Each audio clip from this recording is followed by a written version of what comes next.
a Wednesday. Stiles and Watkins, Sactown Sports, taking you up to 2 p.m. Nate behind the glass for us today as we take you up to the 4th of July. Obviously, we have the Drive Guys coming up next. That's not until 2 p.m. 4 hours with us as we break down all things Kings offseason and NBA offseason. And the rumors are still rumoring. Nothing has changed there, Chris, but you might have a return to NorCal for one Buddy Hield. So we will break that down. Warrior fans are excited. The rest of the NBA and anybody who has had Buddy Hield on their team is roasting the Warriors. So what side of the fence do you fall on that one? Speaking of rumors, DeMar DeRozan, there are reports from multiple people. Okay, you have Mark Spears saying that the Kings are a dark horse. Meanwhile, Jovan Buha saying that the Lakers are the front runners to get DeMar DeRozan, which is what we kind of always thought when it came to DeMar. Go back home. It's either going to be the Clippers as a Paul George replacement, but we do know this. DeMar wants to get paid. And I think it was on yesterday's show you had mentioned, well, if he wants to take, a pay cut and go ring chasing or play for a contender, he wants to contend, but he's not necessarily trying to take a full-blown pay cut like that. So we will get into all things DeMar DeRozan, Lauri Markkanen. Continue to have the conversation about, I don't think Lauri's moving. Now it seems like the Warriors are in on Lauri Markkanen, and if they want to give up the number of picks until Cannon Curry's draft class, they can do that. Seems like they're a bit hamstrung with what they can do for Lauri as well. I ultimately just don't think Lauri's going to move, but we will break all that down. We'll also get into Bronny's deal and whether it's fair or foul. Malik Monk and his contract situation and why it has been named one of the 5 best contracts in the past 5 years. 5 years, we'll tell you who said all that. And then we'll close out the show with America's pastime, some baseball talk, some 4th of July talk. We'll have some fun with that. We'll do a food draft in the 4th of July. For the 4th of July, we will have some fun with all that. And we start here, Chris Watkins. Yep. How you doing? What's the weather right now? Let me check. Hot. It's too hot. It's saying 88, but that's not doesn't correct. Feel like it, right? Yeah, that can't be correct. Yeah, it's already ruined some 4th of July plans for me. And yeah, I'm curious. Wait, how? It's just too hot. It's going to be 111. And, you gotta get out there, we were man. talking about, we could just stay in the pool all day. But then it's like, you have to get out of the pool at some point. It's just going to. You dry immediately. It's great. We'll see how it goes. But it's going to be hot this weekend. It's going to be hot all week. So, you know where to catch me. I'll be indoors and on the golf course if I can. Well, if you're on the golf course, it's going to be early. I got some Saturday plans for the course. We'll see if those stick around. Nate, you didn't get a chance to hop in the weather conversation. Man. Whether you like it really, whether you would prefer it, what was it, 30 degrees or 100 degrees? Yes, right. Can I guess? Okay. That's what I was going to guess. Plain and simple. So it's 2 versus 1. Yeah. Please. We're having some fun today. The longer I stay in this studio, though, I'm starting to feel the opposite. That's how you get pneumonia. Yeah. They're trying to make us sick here. Crazy. 916-339-1140. Phone lines open all day long as we have the next couple of days off. So we want you to be able to speak your piece. And Dave will do the same thing we did last week on whether or not we'll end the show with predictions, whether or not a big move will be made over the break. We will end the show with that. But also hop on. Do you like it really hot or do you prefer it really hot or really cold? I feel alone here on this show as the only person that likes it really hot. We have 2 Eskimos here that would prefer it really cold. But, I mean, Chris, we talked yesterday about whether everybody is tired of these rumors and the rumor situation. And I will say this, at least there's still hope for the Kings to make a move, right? I would prefer this than if somebody were to tell me, hey, you can fast forward and not necessarily know, but would you rather fast forward and know that they're not going to make a move or just enjoy the hope factor? And I am at least enjoying, Mark Spears on ESPN, dark horse for DeRozan. The Kings are connected to everyone. It reminds me of the Giants and the Aaron Judge situation a little bit, but and really Carlos Correa and a bunch of other guys. So it is.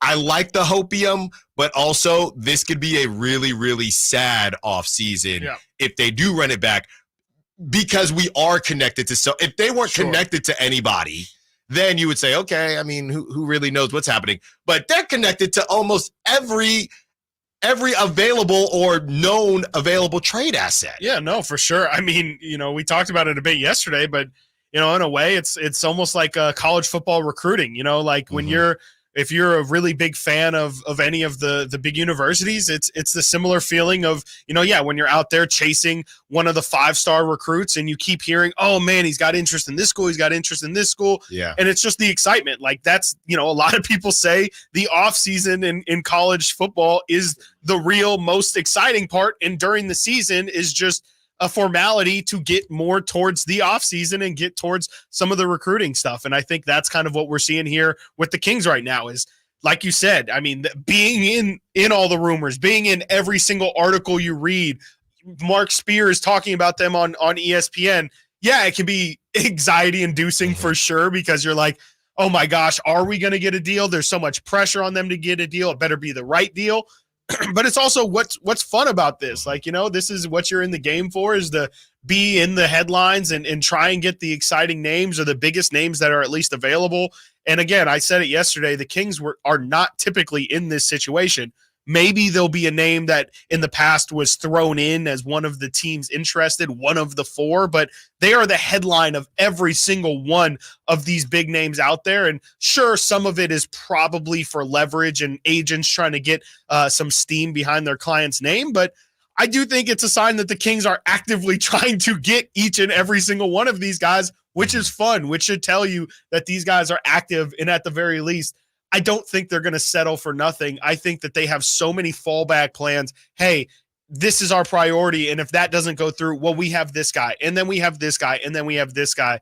And I just think that it's a really, really fun time that, yeah, sure, it can be really, really tense at times, but this is supposed to be the fun part. I saw there's so much information and content out right now. I saw something and somebody said, seems like all the teams are waiting for the marketing foot to drop or shoe to drop. But I'm not really sure before anything else happens, right? When you say the Kings have options and they're trying to figure out what those options are. But I'm not really sure how that can be the case, because if he doesn't move, when is the door shut on Lauri Markkanen not moving? We know obviously if he does move, then okay, great. Now we'll move on and see what else is out there. But if he never moves, then when will the Kings or whoever say, okay, we're moving? I'm not really sure what that timeline looks like. No, I mean, I would probably disagree with that. I think it's the easy thing to say is it's just like free agency. Hey, once Paul George signs, everybody else will get their deals done. But I just don't think that's the case with trades. I think that they're all individual. Like, it's one team calling one team. And if, I think if they don't like that deal, they'll just move on to the next. I wouldn't think that Lauri's necessarily holding up the market. I think the only reason why he would is because, if the Warriors end up getting Lauri, then that means that the Warriors are probably out of the Brandon Ingram talks and things like that. And so those teams that are the sellers have a better idea of what they might actually get. But I don't think that Lauri's holding up the market at all. I could definitely see a Brandon Ingram trade. I could definitely see a Kyle Kuzma trade, or any of these guys, Cam Johnson, Dorian Finney-Smith. I could see them being traded before Lauri. I wouldn't think that.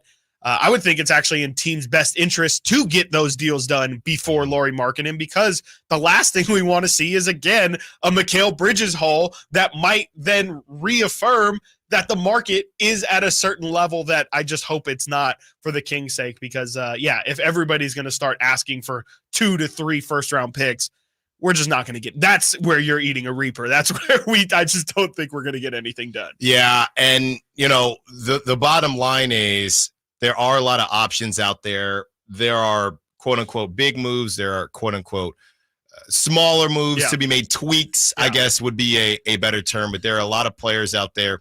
Even the free agent market yesterday was a really quiet. I mean, you had was the Clay news really yesterday? Quiet. Yeah, it was yesterday. Clay news was that yesterday. Really dominated it. Yeah, so maybe today will be the day. And this Buddy Hield thing, like we mentioned, that's not necessarily done yet. Yep. With the Warriors. The Warriors do. Oh, sorry. And Nate will need some sad music for Chris, as Slow-Mo is not only is he gone, he is now with Chris's arch nemesis, the Golden State Warriors. So I know that was a tough pill for you to smile. And they didn't want to give Clay 3 years, but they did give him 3 years. Yeah, I was very disappointed to see that cross my timeline. Can't lie. I thought slow-mo, man. Kyle Anderson is gone. Kyle Anderson and that interesting jump shot is headed to the Bay. Yeah, it's not pretty, but it's effective. And, he's a smart player. I do think, him and Draymond together, they're pretty interchangeable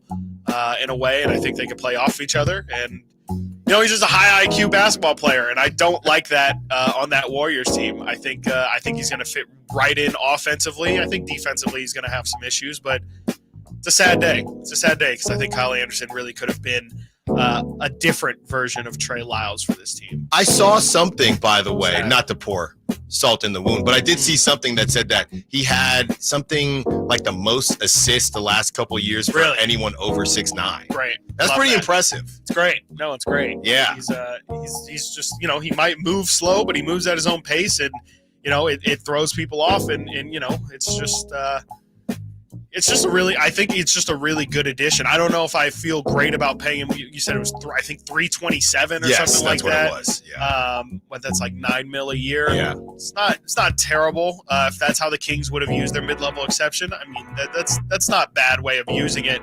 But for that Warriors team, I just kind of feel like it's fine, but DeAnthony Melton and Kyle Anderson aren't winning them games. Like, that's and Buddy Hield possibly win a couple games. Even Buddy. It's just like, I think they need impact players. Like, I don't think their problem is necessarily like Brandon Pajemski played well for them as a role player.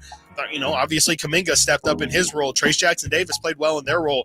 I don't think they need role players. To me, they need stars, which is why it makes sense to me that they're in on Lauri Markkanen. But Kyle Anderson, DeAnthony Melton, even great sightings. Like those are some Twitter favorites right there. If you look at every Twitter GM, they love Kyle Anderson, they love DeAnthony Melton. But if I'm the Warriors, you need somebody to help Steph, and I don't think those guys are. I mean, they're going to be great support system, but Steph needs help. Well, that's the rumor in the Bay, right? The rumor in the Bay is that they brought in these guys, these older vets, in order for them to move off of their younger guys and the picks, so that when they get one Lauri Markkanen, they will have a solid staff. That's the rumor, but they're also still saying that Kuminga is untouchable. Okay. Coming up next, we get into whether or not running it back would truly be a nightmare. You're not going to believe this because I'd have to eat a Carolina Reaper. I am going to pitch to Chris and to all of the listeners why it might be possible for the Kings to run it back. Then at 10:30, we get into all the DeMar DeRozan talk. We have the audio from one Mark Spears, and we discuss Jovan Buha now saying that the Kings may be the dark horse, but the Lakers are the front runner. Stiles and Watkins, Sactown Sports. Kevin Herter plays here. It's Herter. He's been hot. He fires. He's still hot. Kevin Herter from downtown has a 15-point first quarter. Sactown Sports is your proud home of the Sacramento Kings. You never know what you might hear when listening to a Sacramento Kings game. Out of Keegan, going for another triple. Man, is he feeling it. Keegan, can he do it? Yes, there's number 11, Keegan Murray. Keegan steps back. He just knocked down his 12th three-pointer, a Kings franchise record. He's got 45 points. Never miss a moment of Sacramento Kings basketball with Sactown Sports and the Sactown Sports app.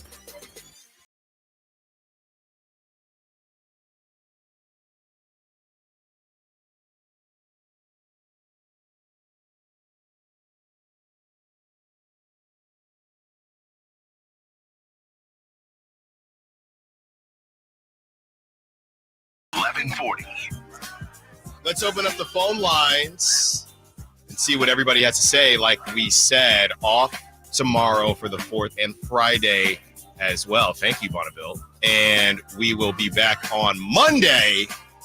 Whether or not the Kings would have made a move by then, that's how we'll end the show. Let's get to Mike, 916-339-1140. Wants to be part of the conversation. What's up, Mike? What you got for us? Miles Bridges, how do you feel about it? It's a tough one. It's a tough one. Obviously, as a basketball player, he's talented. Here's my thing, man. Mm-hmm. Everybody makes mistakes. Look at the Clippers just signed Kevin Porter Jr., right? Mm-hmm. And what about the guy we just traded for? You looked at his background.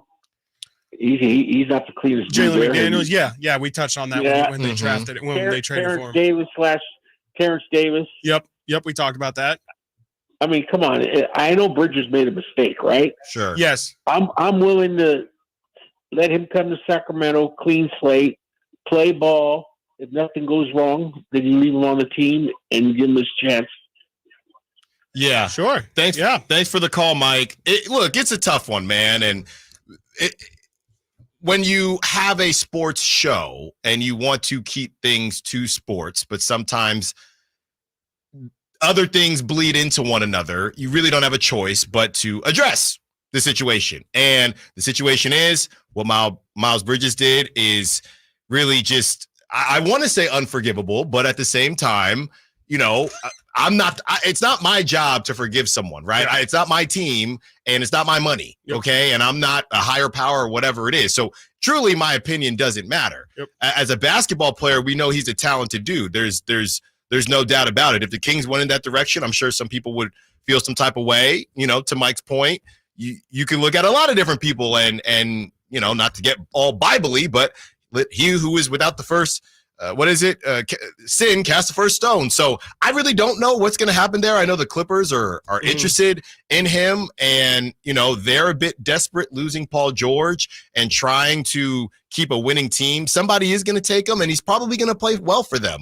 And there's definitely going to be people that are not happy about it. There's definitely going to be a fan base, but you know I've said the same thing to Mike's point about a lot of fans of NFL teams, right? And when you have conversations about, it's just a really difficult situation, a different conversation. And, you know, this is our last show before the little break that we have. So we don't want to get too in the weeds, but at the same time, we got to address this stuff. And, you know, there's some people that say, well, I'm not listening to Chris Brown anymore. You know what I mean? But then they're a fan of an NFL team with people that have done stuff. So there's not really a right or wrong answer on how you feel, in my opinion. I just know that there would be fans that wouldn't be happy about it, for sure. And they would be completely in their right to not be happy about it. Yeah. So I don't even know if I actually said anything. No, but I mean, really you don't definitely know laid the what table to say. out for sure. No, you laid the table out perfectly, I think. And you know, Mike asked us, what do we think about Miles Bridges? And I think I speak for you, and I'll at least speak for myself. I don't want him on the team. I think it would, you know, from selfishly, even just from a coverage standpoint, I think it becomes a little tough because you kind of have to acknowledge, you know, at least in the initial conversations of what happened and informing people of his situation, and just so that they have a full picture of who exactly the Kings are bringing in. And you know, if that does happen, we'll deal with it. But if you're asking me if I would want Miles Bridges on my team, I would not. And like you said, there's definitely a population, and clearly, like the Clippers have prioritized, for lack of a better term, they've prioritized, hey, we're willing to give guys second chances. They've given Josh Primo a second chance. They just signed Kevin Porter Jr. They just are interested in Miles Bridges, and Miles Bridges said that a thing that attracts him to the Clippers is that they've been so willing to give people second chances on things like this. So there's clearly a population like Mike. I would assume this is the reason why Mike is calling. He's clearly on favor of teams bringing in Miles Bridges. That's no problem. It's not going to be the side that I fall on, and I hope that you and everyone else can respect that, and I'll respect your decision to say you're willing to look past those kind of things. I think it's just every individual business, as these teams are, they're individual entities, corporations. They decide what kind of moral stance they want to make, and sometimes you can be two-faced in that moral stance. Sometimes you can be very firm in your moral stance on either way. And, you know, I would just think that the Kings, you know, they seem to lean more on the avoiding these things than not. But clearly, like Mike brought up, they have brought in Terrence Davis. They have traded for Jalen McDaniels here. It's clearly not something that's an absolute non-negotiable for them. And, you know, I think that that's kind of where a lot of people in this world follow is somewhere in the gray area of, you're willing to give second chances, but you're not willing to give everyone a second chance. And I would say not every situation is created equal. And at least from the evidence that has become public, the Miles Bridges situation to me is not like any of the other situations. It has become very, very public, and, I'll let everyone do their own research on it. But, there's a lot of videos and evidence out there that shows exactly what Miles Bridges did. And as we learned with the Ray Rice situation, things are different when you see it with your own eyes. It shouldn't be that way, but that's just the reality of us being humans, is when you see things with your own eyes, you have a different feeling about it. It becomes more real. And I think that's kind of what it is, at least personally for me with the Miles Bridges situation. Yeah, and I do think there is a world where it happens when we have these conversations about free agency and being in Sacramento, and Sacramento not being everybody's first pick. Sometimes you might not have the ability to look past it if you feel like you're prioritizing winning. It really, totally. If you don't have, like we talk about, if you're not Miami and the Clippers, they even feel like, the little brother or whatever the case is, sure, because of the Lakers. So if you are Sacramento and you have a situation where nobody worked out, Jeremy Grant, Zach LaVine, somebody even takes a flyer on Zach LaVine, Lauri Markkanen, Brandon Ingram, everybody. Right. And it's right there in front of you. Yeah.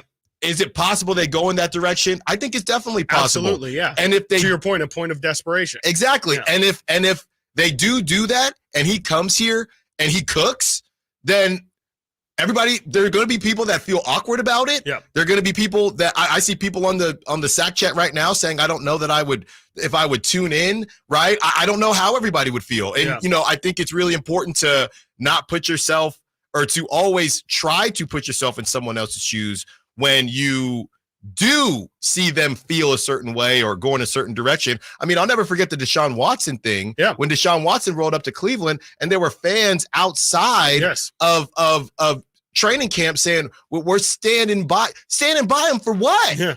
Well, what? Yeah. What are you standing by him? Like, hey, don't worry, man. We got your back. Right. For what? For what? Yeah. For what? So there are also levels to it. Yeah. And it's a really complex situation. It's not going to be covered in one segment. And I'll put it to you like this, Mike, I truly appreciate the call because we have to have these conversations. I'd rather have these conversations than he gets signed and we got to start from square one. But at this point in time, I feel like we'll cross that bridge if we get there. Yes. Yeah. If it pops up. Maybe we'll get there. Maybe we won't. We'll see. But if he does, he's on the team. We got to.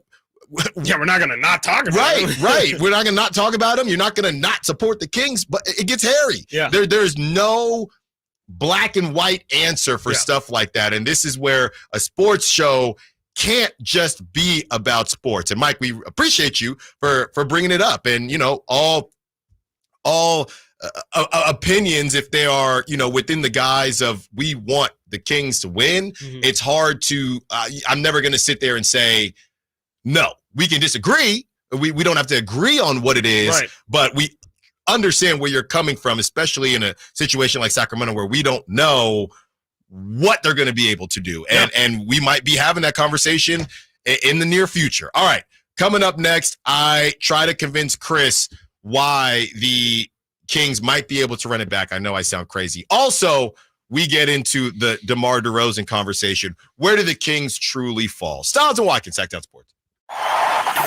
Trying to find out where to catch your favorite team's games? Are you a fan of the Kings, Niners, and the NFL? Well, Sactown Sports has you covered. Touchdown! San Francisco! It's all on his shoulders. Cox rocks. He fires for the win. He's got the triple. Catch all your Kings, Niners, and NFL games all year long on Sactown Sports and SactownSports.com. Drivers who switch and save with Progressive could save hundreds, which could be life-changing. I mean, you could put that money towards that zero-turn lawnmower you've always wanted. And after using its edge-shaping technology to meticulously sculpt the face of the Mona Lisa into your grass, you'll become the undisputed king of Saturday morning lawn care, leaving your neighbor and sworn enemy Gary to question his place in the delicate neighborhood ecosystem.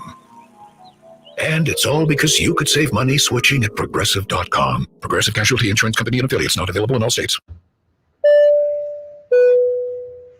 This is your captain. We are going to be experiencing some slight turbulence. Please fasten your... Oh, hold on. Just got a video of my cat. Imagine the pilot of an airplane was as confident as you are texting and driving. Seems kind of crazy when you put it like that. Visit StopTextStopWrecks.org. A message brought to you by the National Highway Traffic Safety Administration, Project Yellow Light, and the Ad Council. I'm Craig Ashton of the injury law firm of Ashton & Price. Whether you've been injured on a bicycle, as a pedestrian in a slip and fall, auto, Uber, Lyft, or big rig accident, you need Ashton & Price in your corner. When you call Ashton & Price, there's no chatbot telling you to hit 3 for accounting. You're greeted by a real-life person who will immediately transfer you to an experienced attorney. The consultation's free, and there's never a fee until you win. Remember, for the best advice, don't think twice. Call Ashton and Price. July 4th savings explode at Maida Chevy with $12,000 off MSRP on every new Silverado half-ton Turbo Max in stock after rebates. $12,000 off every Silverado LT Turbo Max at Maida Chevy with at least 5 at this price. July 4th savings up to $12,000 off Silverado exclusively at Maida Chevy at MaidaChevy.com. Sacramento Silverado headquarters. Together, let's drive. Not available with special financing and leasing. Some other offers must trade in 2010 model year or newer and 7/31/24. Made a great deal of Maida.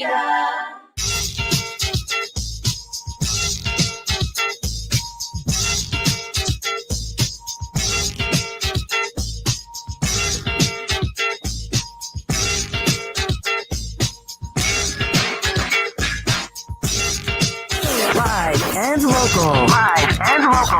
This is Sactown Sports.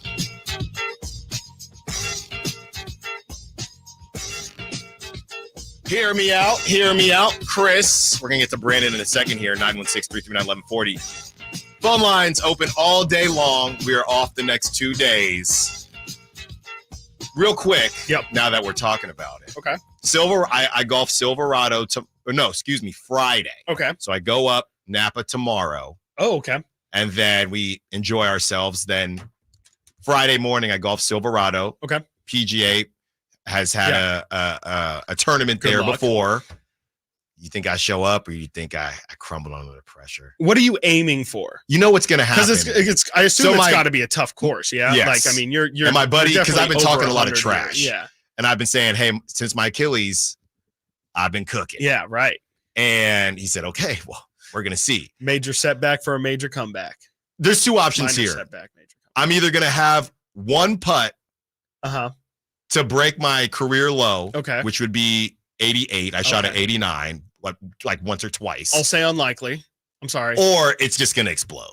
Well, if those are the two options, I'm sorry. I think. Wow. I mean, you and Whitey, man. It's just like you're talking about. I mean, I've never played this course, but I would assume it's a fairly difficult one. And I just, I know you have been. I've seen the work. You've been cooking since your Achilles, but it just feels a little ambitious. I don't know. Can't we just like fall in the middle and get like a 95 or something like that? Because that's not remembered. Legends are never forgotten, right, Nate? All right.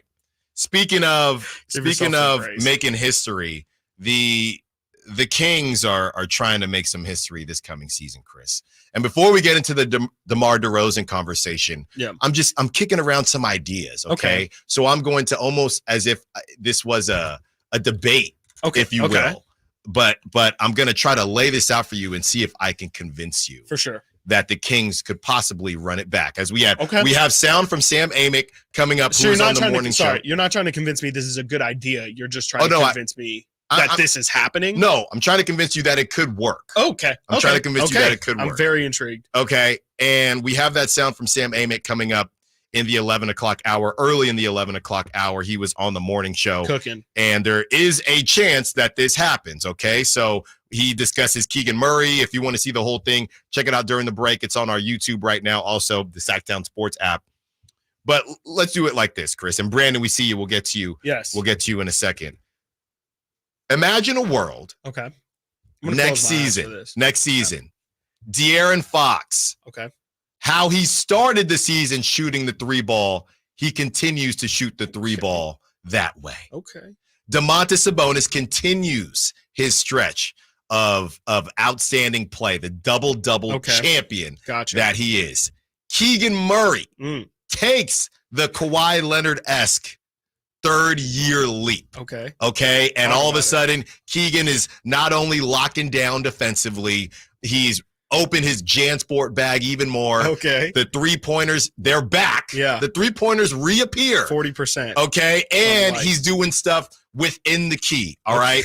Malik Monk has unlocked a new version of himself now that he is committed to Sacramento. He is immersed in the culture. He is immersed as a leader. Okay. And last but not least, you have Kevin Huerter, who now has finally gotten that shoulder fix that's been bugging him for years. Yeah. He's coming back. He's finally healthy. Yep. He returns to 2022, 2023 4.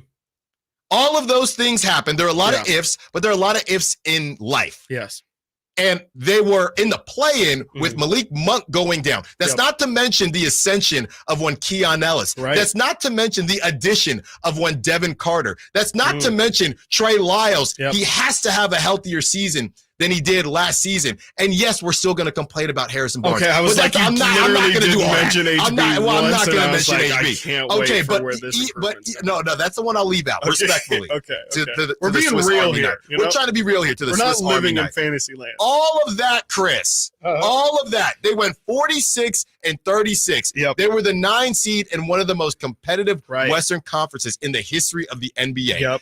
History tells us there's no way that this Western Conference will be that competitive and will be that healthy another year. And the Sacramento Kings, they won't have that bad luck that they had. It skips over a year, Chris. It's like genetics. Giants. It's like genetics. You know what I mean? Yeah. So they had the bad injury luck this season towards the end of the season. They don't have it going into this season.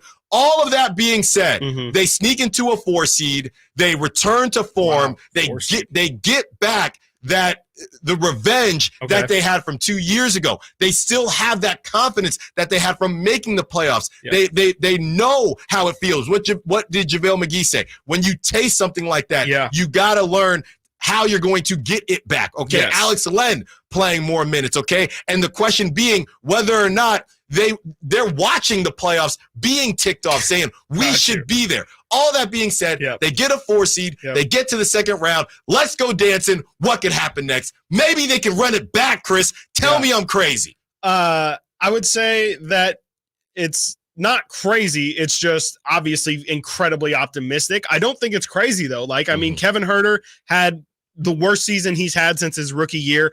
And like you said, I mean, he admitted that shoulder's been bothering him for years. I definitely think that I would put just about I might eat the Carolina Reaper after next season if Kevin Huerter has another bad season like he just had. I just feel like that was the worst we're going to see from him, and I'd be shocked if we see anything close to that ever again. Malik, I think that all of those things definitely can happen. The De'Aaron Fox playing like he did at the beginning of the year, we'll see. 40% from 3 on 7 attempts was very, very juicy. I think that there is a little bit of, to your greater point, we are 2 down on this team after last year. Last year was, you could definitely say, the season from hell. Like, everything besides Domantas Sabonis being consistent every single night, De'Aaron Fox playing as many games as he did, but we know that it was kind of a tale of 2 seasons with him. I think that everybody else, it's very reasonable to say will play better this year. And the Kings, they were still in the thick of it, even with everybody really, really, really struggling pretty much the entire season. I could definitely see everything you're saying. It's just, it's a tough bet. I mean, it's just, if it all sounds good, it all sounds nice, but there's so many tough opponents in the West that, yes, the Kings can control their part of the situation, but top 4 is just scary for me. Like, even with all of those things going well, I still think of OKC getting better. I think of Minnesota adding Rob Dillingham and being a better team, a more complete team, a team that's hungry. They already got over a certain hump. In Dallas, obviously Dallas makes the finals. They're going to make some noise next year as well. It's just tough for me to see if they run it back, that level of success. I'm not saying, I'm with you in saying the spirit of the Kings running it back, they wouldn't be a bad team. I don't think they would be a 9 or a 10 seed again. They could definitely be a 7 or an 8 seed, but that's just I even in a perfect world, I can't imagine that they're better than a 6 seed. And I think they can still make some noise, and I think they can still be a fun team, and I think we can still feel like they're moving in the right direction.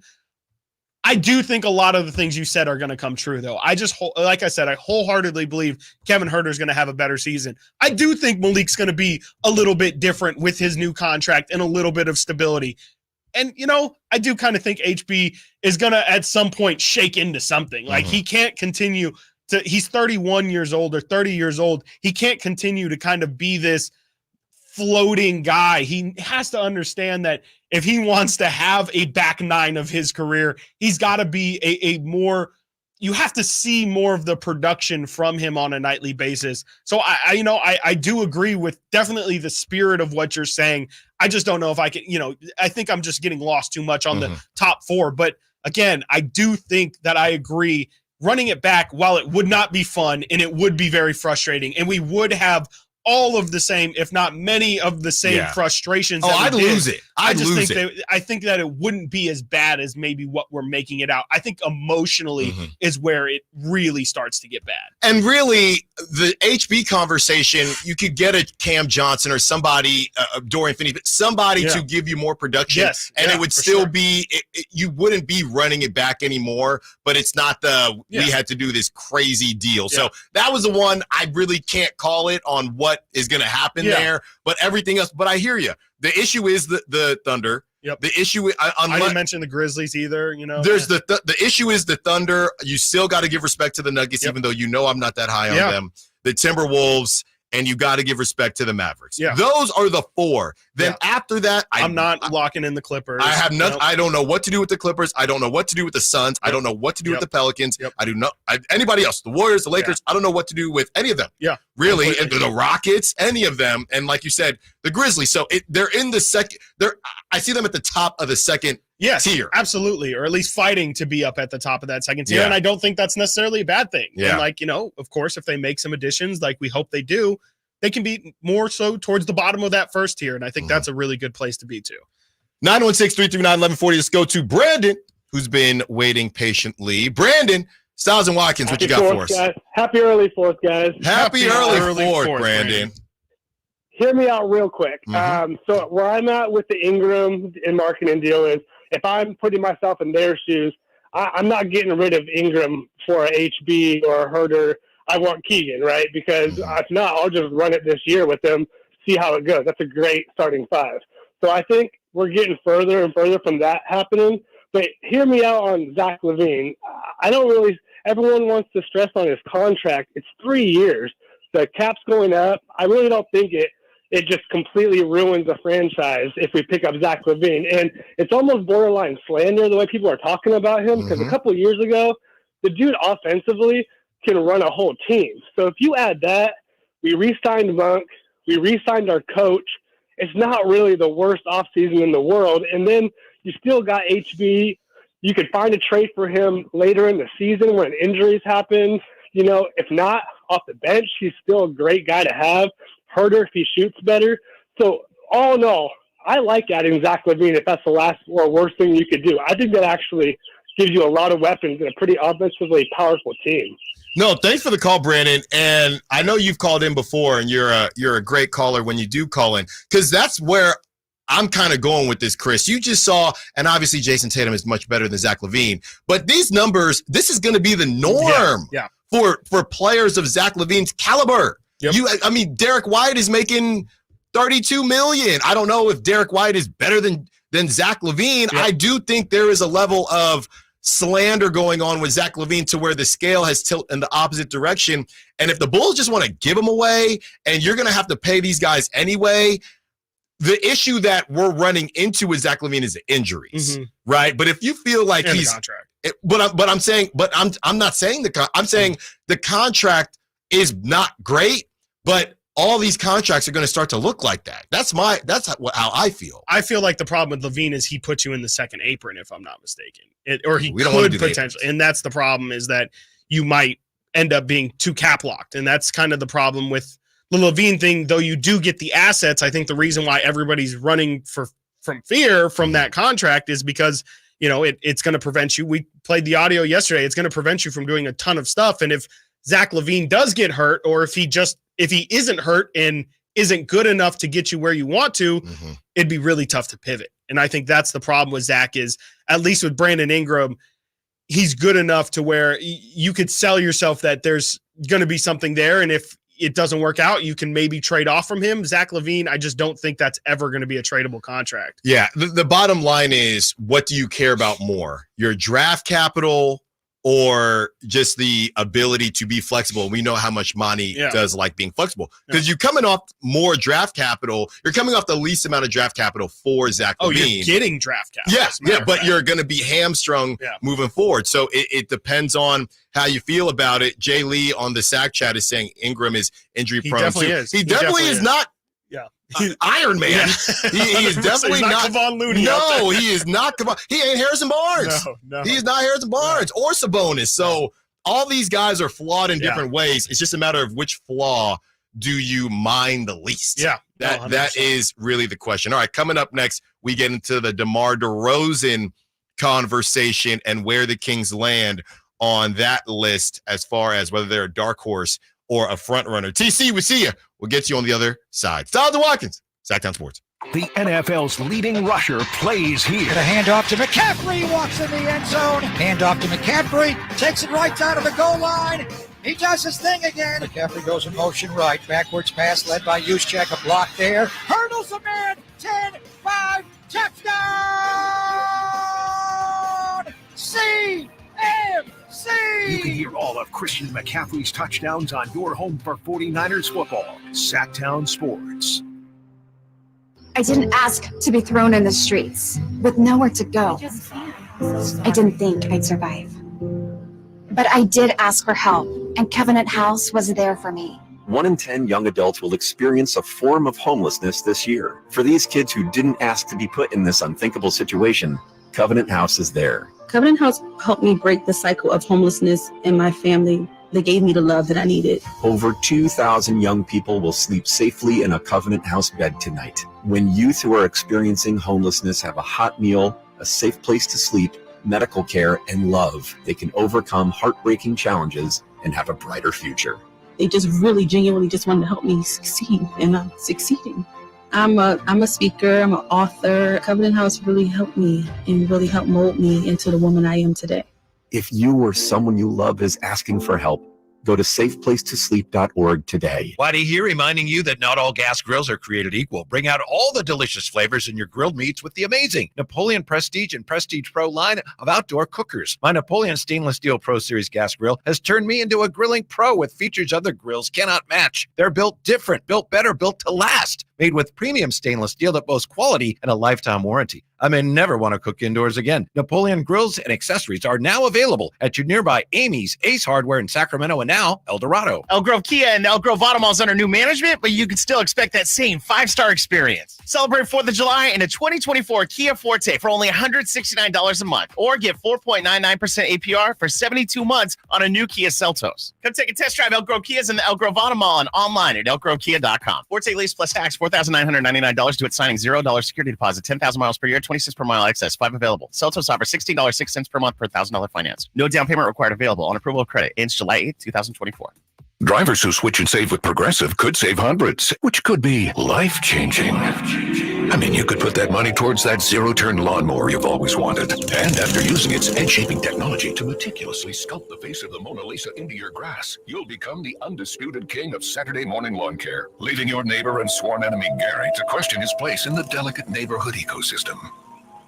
And it's all because you could save money switching at Progressive.com. Progressive Casualty Insurance Company and affiliates, not available in all states. The best things in life, they come in twos. 2 scoops of ice cream, 2 tacos. And now for a limited time, get our best deal of the year. Buy any phone when you switch to Consumer Cellular and get 2 months of service free. That's right, the same fast, reliable nationwide coverage as Big Wireless, now with 2 months free. Proof the best things in life really do come in twos. Visit ConsumerCellular.com or call 1-888-FREEDOM. Second and third month of monthly base service fee waived for new customers with the purchase of a phone and activation activation by July 31st, 2024. Taxes, fees, and third-party charges will apply. See website for additional details. Did you know your skin is the largest organ of your body? Huh? That's why you should shower with Old Spice Super Hydration Body Wash instead of plain old bar soap. Love your skin by super hydrating it with vitamin B3 and glorious notes of vanilla and shea. Did you know that my super hydrated skin is the second largest organ of my body? The first is my heart. Old Spice. Men have skin too. Old Spice Super Hydration Body Wash. 24/7 renewing moisture. With daily use. The light is fading, your hands are sore, and the last tool has been put away. Now is the time to feel the satisfaction that comes with a job well done. But when you get your tools from Harbor Freight, something about the job feels a little different. Your wallet. Because we believe that everyone deserves hardworking tools at hardworking prices. And that's what we have here. So, whatever you do it for less at Harbor Freight. The wild-eyed Southern boys are back. 38 Special. Rocket into the night. Friday, July 19th at 7:30 at the venue at Thunder Valley. With Lou Graham, the original voice of Foreigner.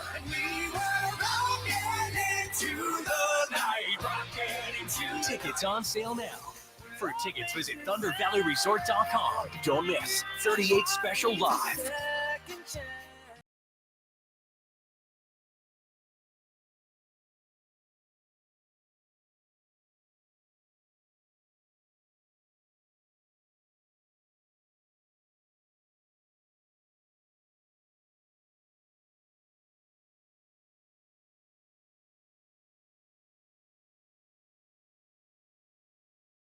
Check us out on YouTube. Search Sactown Sports and subscribe. Please, would you mind I asked the question, am I crazy? I laid it out to Chris Watkins as far as the Kings running it back. And Chris didn't call me crazy, but the Sac Chat did. People on the Sac Chat said, I'm being paid by Monty McNair. Ooh. Trust me, if I was being paid by Monty McNair, even though this is a flagship, if I was being paid by Monty McNair, the first thing I would do is get one of those vests. Chris and I tried to find a vest for our draft party, by the way, and they wouldn't get here in time. The 209 on the text line saying, run it back. We should have easily been in the playoffs last season. You got Curtis Hicks on your side, though. He says, Stiles, all those things you just mentioned has been my reasoning for running it back. It's not unreasonable to think. I believe they could be, oh boy, he takes it a step further. He says, I believe they could be a 1 seed for all those reasons. Hungry. Oh, well, the 209 also responded after they said been in the playoffs, and they say, and most likely should have been in the finals. My goodness. Let me get something straight. Maybe here. this is why people were so upset, is their expectations. Yeah. We're through the roof. Let me get something straight here. I laid out the argument. Yes, you set the table. Do I think all of that could happen? I'm not incredibly confident that all of that could happen, but I'm starting to prepare myself based on what Sam Amick had to say on the morning show with Carmichael Dave and Jason Ross. I'm trying to prepare myself because it does seem like this is a possibility, and we're doing this thing now where there are all these the prices are going up. Yeah. And when the prices go up, Monty McNair wants it, quote unquote, stay flexible. So aggressive, but flexible. So there is a world where that happens. And it's Cam Johnson or it's Dorian Finney-Smith. I saw there are other teams in on Dorian Finney-Smith. Yep. So what's going to happen to his value? It's going to skyrocket up. So I'm just preparing myself. Chris. It's not that I want them to run it back. No, you definitely No, don't. I definitely don't. The Carolina Reaper is staring me in the face. Somebody yesterday said we got to tack it on the back of the studio so I can just stare at it. Stares at you. Yeah, it just ferments and stares at me. Yeah, we can marinate it maybe a little bit. We'll get two, one for here and the other to put in the fridge. Yeah. No, we need Brendan. Brendan is not getting out of this. Yeah, Brendan did mention that. Refuse to let him off of this. Brendan Nunez voluntarily signed up. Yeah, maybe we'll get Brendan Nunez on later and he can confirm whether or not he will be a part of this with me. 916-339-1140. Let's go to TC. Wants to be a part of the conversation. What's up, TC? What you got for us? Man, happy 4th, man, to my two guys, man. Happy 4th, man. Enjoy it tomorrow. For sure, man. Y'all be safe and enjoy it. I got a few topics I want to get on. First and foremost, let's get it out the way with Miles Bridges. Check it out, man. If we sign that dude, everybody forgive it. If he signed that dude and he come over here and ball, he's a good ball player before all that madness. So he come over here and Sackville, everybody's going to embrace the dude. Anybody saying that they're going to watch basketball and all that, everybody going to fan how they going to fan. I'm not going to get too much in that. But everybody will forget that dude and forget about all that, and he'll be a baller. He helps his team out. You're talking about shaking it up. Well, he's part of a shake-up. And he's going to be a good shake-up if he come over here. Mm-hmm. Another thing on Zach LaVine, we selling short on Zach LaVine. Zach LaVine was a dude. He's still a dude. Whether we sign for Ingram, those two dudes, we're going to have to max out anyway, so we can't keep crying about the aprons and all that because we're going to be maxed out. Whether we sign B.I. to that $200 million deal or we bring over LaVine. The only time we might not be capped out is if we make the Kuzma deal or the Cam Johnson deal. You get me? Either one of those moves are good, bro. I'm all for it. If we're talking about shaking it up and going in, everybody should be in on LaVine. I don't care about his injury issue. He won't have that problem when he comes to Sacramento, bro. Dude is going to be a baller. Look, check it out. Money is in his wheelhouse. Something is going to shake, big dog. I feel it. Everybody just kick back. But I really called about the Miles Bridges. He comes to Sacramento, dude's going to be a baller, and everybody going to forget about that. DeMar DeRozan, I'm cool with that, but I'm not cool with giving that dude $40 million a year. If he's coming on a discount or a trade for Herter, I'm fine with that, bro, because him and Fox goes back to that mid-range game, bro, that'd be nasty. With him and DeMar in the mid-range game, with Domas in the middle, that's all I got, man. Y'all have a good fourth. I'll take it off the air. No, thanks for the call, TC. And I will say this, and we started the Miles Bridges conversation earlier with a call. I believe his name was Mike. That was earlier in the show. The text line is going crazy. Some people agree with TC. Some people don't.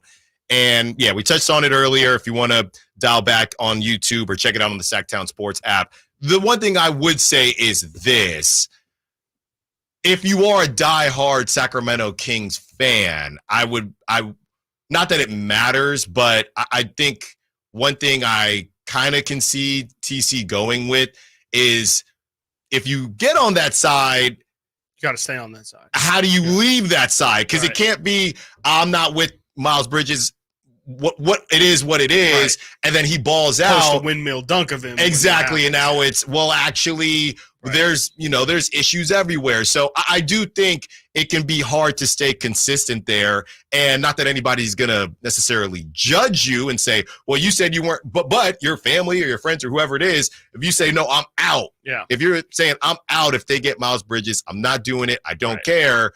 I don't know what that means. Are you going to be a fan of another team now? Right. I don't know what it means. And I have no clue, but I do think there are some people that may feel like that. Mm-hmm. And to the Deshaun Watson point, if he is now on your team, you might change your mind, but you can't have that conversation now because he's not on the team. So I don't really know what to do with all of it. Like we said, we'll cross that bridge if we get there. But yeah, the idea, it's just tough if you're going to be in the camp of no way, no how, and then it happens. Well, now what do you do?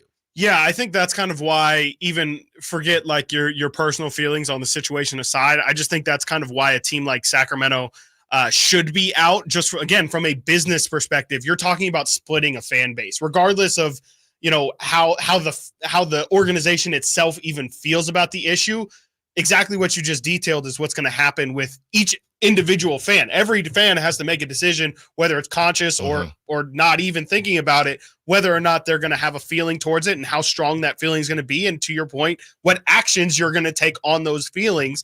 And I think a team like the Kings, who is a small market team that is very centralized in its market of Sacramento and, bits and pieces of Northern California. But even then, there's still another Northern California team. You don't want to try and split that fan base. And if the Kings are going to bring in someone like Miles Bridges who has those issues, you have to then understand as an organization, you could very well possibly lose a percentage of your fan base solely because that decision. And I do think you have to weigh that into your decision-making process that, hey, this guy does come with some baggage, and that baggage might affect how we're perceived by our core fans, by our P1s, as we would call them in the radio industry. And, I just think that too adds a factor for the Kings specifically into this. The Clippers can afford to do it because it's LA. It's a big pool. There's so many of those fans. Even if they lose 1 or 2% of them, I don't think the Clippers are really going to feel it. The Kings could be in a different situation, and I don't know the specifics, but I'm more speaking in a general term here. It feels as if you could lose a percentage of your already smaller fan base because of just simply a decision like this. Coming up next, we get into the DeMar DeRozan conversation, and also the Bulls are a fan of Kevin Huerter.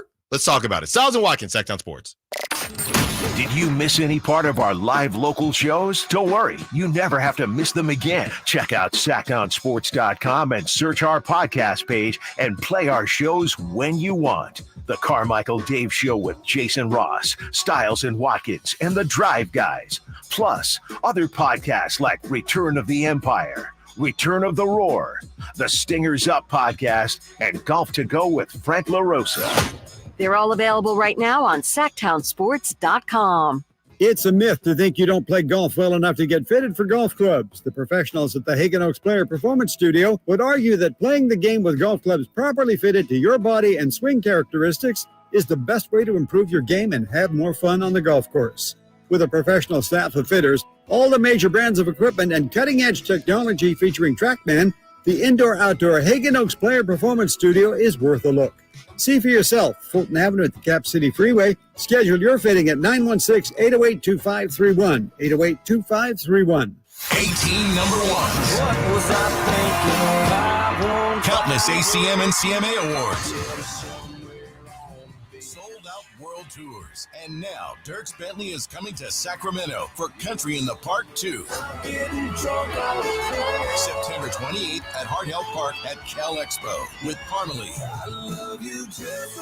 Dasha, Kelsey Hart, and more. Plus line dancing, food trucks, and more. Tickets available now at CITVFest.com. Brought to you by Bonnie Electrical Heating and Air and the U.S. Marines. Carmichael Dave here for Capital Casino. Sacramento summertime heat is back. And of course, Cap Casino, Sacramento's #1 poker room, wants to invite everyone to soak up some air conditioning, still with the most variety of table games in the region. And as always, the best food, best service, and the best action, conveniently located in downtown Sacramento. Capital Casino, of course, reminding everyone to please make sure you gamble responsibly. 1-800-GAMBLER. Coach Doug Christie here to let you know it's the 4th of July Sell-a-thon at Folsom Lake Ford. All your favorite models are on sale. Get 0 down deals on approval of credit right now. Hurry to Folsom Lake Ford. KHTKAM HD1 Sacramento, KYMX HD2 Sacramento. From the Power Business Technology Toshiba Studios. This is Sactown.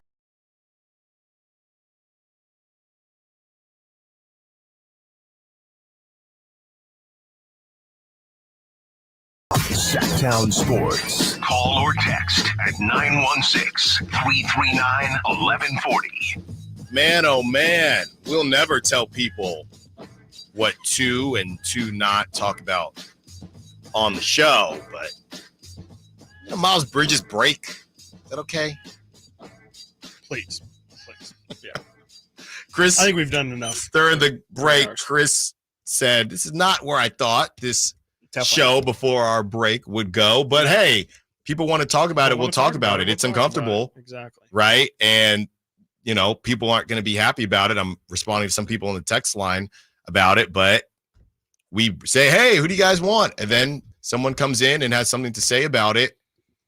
It's our job to react to it. From the 916, Chris, does it seem like to you guys, the Kings are always getting punked? Every year there's all this talk about these big names we're going to bring in and the big moves. Well, I would say I don't think that last season there were a lot of big names, because I think the idea was that they were going to run it back and everyone understood that. I would say it's not about getting punked. I think Monty doesn't want to get played. Mm-hmm. It's not that you can't make a move. It's that Monty doesn't want to make a move that's going to hurt the team in the future. So I don't think it's an issue of specifically with trades, because I don't think we ever really have conversations where there are huge free agents that, we thought they were coming to Sacramento and it didn't work out. But as far as the trades, Monty can make a trade right now, doesn't necessarily make it a good one. So as far as a free agency, I think we know it is what it is with this market versus other markets. As far as trades are concerned, Monty is just working to get the best deal, and sometimes it ends up not being a deal, but I wouldn't say that's Monty getting punked. Like I said, he doesn't want to get played. Yeah, no, exactly that. I think there's a lot of people, myself included for sure, that just kind of have a bit of PTSD about the Kings being used as leverage in the past. Andre Iguodala famously used the Kings to get a bigger offer from Golden State and things like that. And it's definitely been something that's happened in the past, but to your point, I don't think that this is about the Kings being in situations where they've been used as leverage plays and nobody actually had the intent of actually going through with the deal. To me, exactly like you said, this is more about patience and waiting for the right deal and not just making a deal for the sake of making a deal. Monty's not just getting used as leverage like what was happening, frankly, in the past. Very similar, again, to the Aaron Judge situation. 100%. Yeah. And when Aaron Judge was, I love San Francisco. I love San Francisco. Being here at Oracle Park, it reminds me. Aaron Judge is from 4 different places. I'm done with Linden. He's from Sacramento. He's from the Bay Area. He's it's just my goodness. And then and he, what did he have, 4 home runs when he came out here at the end of the broadcast? Doesn't look like the size of the park would have been a problem to me, Bob. Yeah, I guess he's we'll got never know. 31. I think he hit another one right yesterday, and I was like, this dude is ridiculous. Yeah, it's a joke. Crazy. So much for all that. Oh, he's not going to replicate this 60 home run season. I mean, not just you. It was not just you though. It was not just you. Well, it took him a year. He didn't do it last year. Exactly. Nate, let's get to that Mark Spears, friend of the show, Mark Spears, who had some things to say on NBA Today and had the Sacramento Kings fan base buzzing about one DeMar DeRozan. Director Kathy, let's go. They're a dark horse to get DeRozan. I want to see the Kings do something, make some moves, get back to the postseason. Kings will be back in the postseason next year. They got a move coming soon. Wow. Dark horse to get DeRozan, move coming soon. That turned into, I saw at one point, it turned into they missed out on DeRozan. There were a lot of different. It's a game of telephone, but it's right there. It's right there. There's no telephone. Literally right there. And I saw somebody. I saw that we missed out on DeRozan. So Mark Spears, and obviously that was done during a game. There was a spin the wheel game. Chris, you promotions, we got wheels downstairs in the garage. Love a wheel. People do love a good wheel. It's incredible. It's actually it's a great social experiment. Just put up a wheel. The amount of people who would walk up to the promotions table and we would say hey, sorry, we ran out of prizes. And they're like, can I spin the wheel? And I'm like, you can, but you literally won't win anything. And they're like, yeah, no, that's fine. I just want to spin the wheel. Want to spin it. It's crazy. Sound. It's insane. Yeah. It's actually insane. Yeah, I just want to spin it. Price is Right style. Yeah. So you have Mark Spears coming out and saying this, and everybody went wild. It went in 8,000 directions. What was your first thought when and this basically broke towards the end of our show yesterday? Yeah, I think it was the second to last segment of our show. It was definitely interesting for sure. Definitely a good bit of confusion just because DeMar is very much unlike all the other players that we've seen whispered. Everybody else is a certain, no disrespect to DeMar, but there's a certain level of star, I guess. It would have a certain amount of weight, and it feels like DeMar is it already feels like the tier of guys that the Kings are talking about right now in the grand scheme of things are third tier guys. And I would say DeMar is a middle or high 4th tier guy. So he's definitely a different level than those others. And he's also a free agent, which is much different than anybody else as well. So just initially a lot of confusion. And then even the fit itself, really the only thing I could sell us on yesterday was his free throws. And, the Kings talking about so much, hey, we need to, if we hit 75 or 80% of our free throws, then we would have won 50 games last year. Well, DeMar takes about 7.5 a game and shoots it at 85%. Seems like a pretty good way of raising your overall field goal or free throw percentage. I say all this to say, I don't think it makes a lot of sense from a team perspective. I think you can make it make sense, but it's a bit of it's a bit of a tight fit. It just, DeMar is a pretty ISO heavy player. He's a heavy mid-range player, is definitely not a 3-point shooter at all. Doesn't really take many. Yeah. And he's a decent 3-point shooter when he takes it 33 to 35%. He's gotten better. He's gotten better. That's good. That's good to hear at least. But he's a great playmaker. He brings things to the table. It's just I'm not sure if it's the things that I would have said the Kings should address, if that makes sense. Yeah. When you told me yesterday that he's played so much 4, yeah, I shocked me too. I was not ready for that. And maybe he could play 4. Okay, yeah. I'm listening. Yeah, I guess. And he's strong. Yeah. I think that's the hope with the 4. And we do say that the Kings can be a little too 3-point reliant. Sure, so yeah. you get his mid-ranges with De'Aaron Fox's mid-ranges and floater game as well. I see it, but if he's not taking the MLE, he already said that. Yeah. That report came out. He wants to get paid a decent amount of money. I don't know. If you're asking me who makes his team better, DeMar DeRozan, or let's throw him into, and like I said, I'm removing Lauri Markkanen. But if you're asking me who makes his team better between DeMar DeRozan, Brandon Ingram, and Kyle Kuzma, I'm not putting DeMar DeRozan above Kuzma. Yeah. And I don't think I'm putting him above Ingram either. I think I would agree with that. Yeah. I feel like, DeMar is a really, really good player, but, he's also the oldest option of all these guys. DeMar is definitely in the back stretch of his career. This will probably, if it is a big contract, it's probably the last one he'll get. It's just it's just not a perfect fit. And I really do like DeMar as a player. I just don't know if he's the one that I envisioned being the final piece for this. And then it's also a matter of, the Kings can't just sign him to the mid-level exception. They're going to have to work out a sign and trade. I know, the Clay sign and trade ended up being 2 second-round picks. That's not much that the Kings should worry about if that's going to be the case, but it just adds another layer to getting this deal done. And it would be really interesting if this is the route the Kings decided to pursue. It just wouldn't be, I know we say, the trade that ends up being the one that actually gets made is the one you never hear about. But to me, this is just a little bit too far left for me to imagine that this is actually the direction the Kings go. This to me is, if we're getting into the Miles Bridges territory of, okay, all the other options have expired. Including Jeremy Grant. Absolutely. Then I'm okay. I shouldn't even say okay, because I am fine with them pursuing DeRozan, but then it's, to me, more understandable that they go this route. Okay, if we're tiering them, right? Sure. And we have, fine. Markkanen will be number 1. Okay. I have to do that. Ingram, Kuzma in the same tier. Are you putting DeRozan a tier above Zach LaVine, or are you putting them in the same tier as far as acquiring them? I guess all things considered, it'd be same tier if you're factoring in Zach's contract and Zach's potentially injury history as well. Not that DeRozan, again, is super, super clean in terms of a bill of health, but he's definitely been more healthy, more reliable than Zach.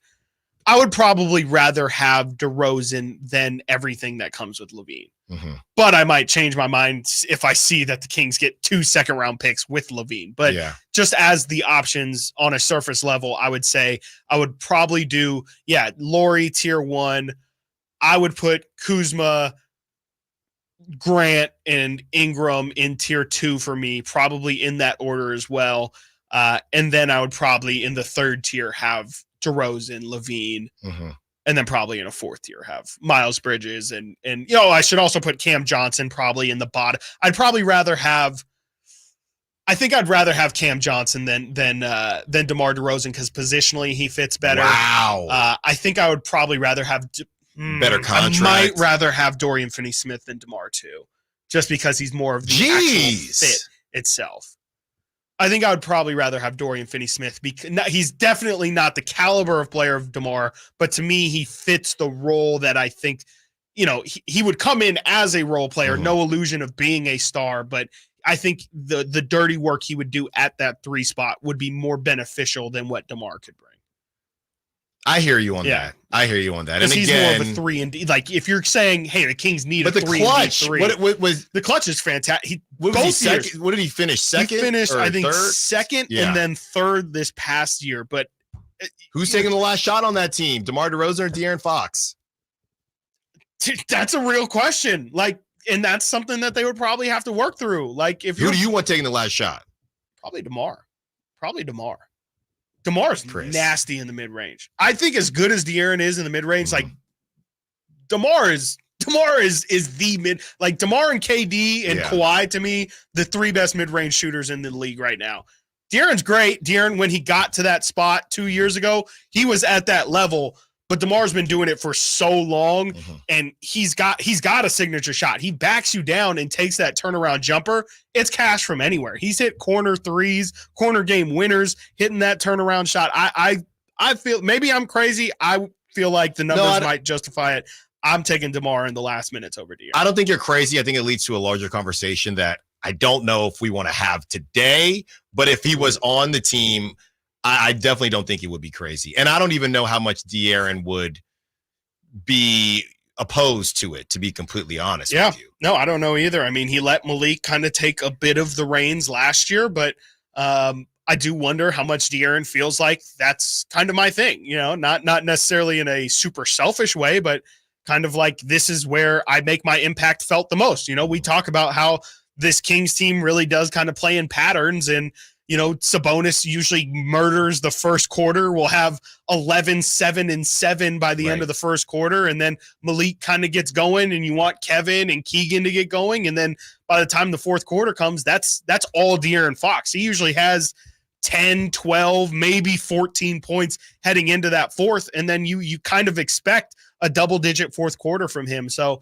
I do wonder, I'm sure it would just take a couple games of figuring it out, but it would definitely be something that they would have to figure out. But that, to me, is a great problem to have. If you have DeMar, De'Aaron, and Malik closing your games, and you have Keegan just in the corner spotting up, Sabonis getting them open off screens, makes a lot of sense to me. And you're one of the more dangerous teams in the last 5 minutes of a game, which the Kings just have not been, at least this past year. Well, I think honestly, what it comes down to is it would be game by game. I just don't think it would be. Yeah, whoever's got the feel that day. Yeah. Exactly. Chris, this is coming out from friend of the show, Sean Cunningham. Go check out our interview with Sean yesterday. That is on YouTube. The Kings officially announced they have signed Isaiah Crawford and Isaac Jones to 2-way contracts. That length is coming to Sacramento. Yeah. 2-way deals, Chris. Love it. Excited about both of them. Yeah. And, really want to see what they have in the summer league. Obviously, doesn't feel like Devin Carter is going to play during the summer league and California Classic, but we don't know that for sure. It's just the feeling on it. We still don't know if he said as of yesterday, he hadn't met with the team doctor. So these games start this weekend. Saturday and Sunday. It's hard to imagine they would chance something like that for a guy that they think is going to have an impact. Coming up next, Kevin Huerter and the interest that the Bulls have for him. Could a deal be brewing there? Also, Lauri Markkanen, we get into how the Kings could pull this off, even though his camp, according to Sean Cunningham, is already looking towards recruitment and free agency. Javier, we see you. We will get to you on the other side. Stiles and Watkins, Sactown Sports. The only place you'll find Kevin Huerter is Sactown Sports. Huerter's open, steps into three. He's got the triple. Hey, Sacramento, it's Kevin Huerter, and you're listening to the home of the Sacramento Kings, Sactown Sports. Your local sports leader. Celebrate July 4th with savings at Lowe's. For a limited time, save on the essentials you need to make your garden pop for summer, like Miracle Grow 25-quart potting mix. Get 2 bags for just $16 and get up to 40% off, plus save an extra $50 on every $500 you spend on select major appliances. Hurry, these deals won't last long because Lowe's knows summer savings. Valid through 7/10. Miracle Grow excludes Alaska and Hawaii. Appliance savings vary based on purchase amount. Exclusions apply. See Lowe's.com for more details. While supplies last. If you love to travel, Capital One has a rewards credit card that's perfect for you. With Venture X, earn unlimited double miles on everything you buy and turn everyday purchases into extraordinary trips. Plus, receive premium travel benefits like access to over 1,300 airport lounges where you just check in and chill out. Open up a world of possibilities with Capital One. What's in your wallet? Terms apply. Lounge access is subject to change. See CapitalOne.com for details.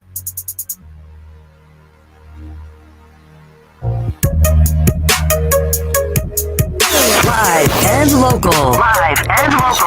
This is Sactown Sports. Kemba Walker is joining the Hornets on head coach Charles Lee's coaching staff as a player enhancement coach. That is per Shams. See, JJ, that's how you're supposed to do it. Yeah. That's how you're supposed to do it. Exactly. Put your time in, put your work in. If you wanted to coach, man, just ask, even a year. Just a year. Just a year. No, you become observing a podcast host of Mind Games, and then you. You know what I was thinking about? And it's not That's how you do it. It's not nepotism. Open the door. It's not nepotism, but it's connected, right? Between Bronny James and I like it. JJ Redick, who deserves what they have achieved less? Bronny's contract, which is 4 years, $7 million, or JJ getting a head coaching gig? Which one is more egregious? It's a great question. I don't blame you for going either way. Yeah. Immediately, I thought Bronny, just because of the physical attributes you need to be on the court, right? Yeah. JJ, he's friends with LeBron, so he obviously knows basketball. I don't know. That's a toss-up. I'll answer really while you get your staring on answer it. ready, Chris. I think JJ is more egregious than Bronny. I do. I know the contract. I know we talked before the show, and the Bronny contract is more egregious than we thought it would be. But I feel like JJ is more egregious. I just don't think I have an answer. I mean, yeah, they both are just. They're both equally unqualified, really. But who's less qualified? I guess JJ, because at the very least, Bronny fit the minimum requirement of playing college basketball, though obviously he didn't do that well. JJ literally just talked. That was that was pretty much his resume. Was like, no, you've heard me before. You heard how I talk about the game. That's why I should be the coach. Mm-hmm. And it's really it's not any more difficult than that for why he got that job. And Bronny quite literally just existed. That's pretty much why he ended up in his space. But at the very least, yeah, he was at a Power 5 school and he was there physically. So I guess, he did some things, Chris. Yeah, he did some, literally some. It's JJ. A couple of things. You are a head coach and you've never been in a building before. Yeah. It's JJ.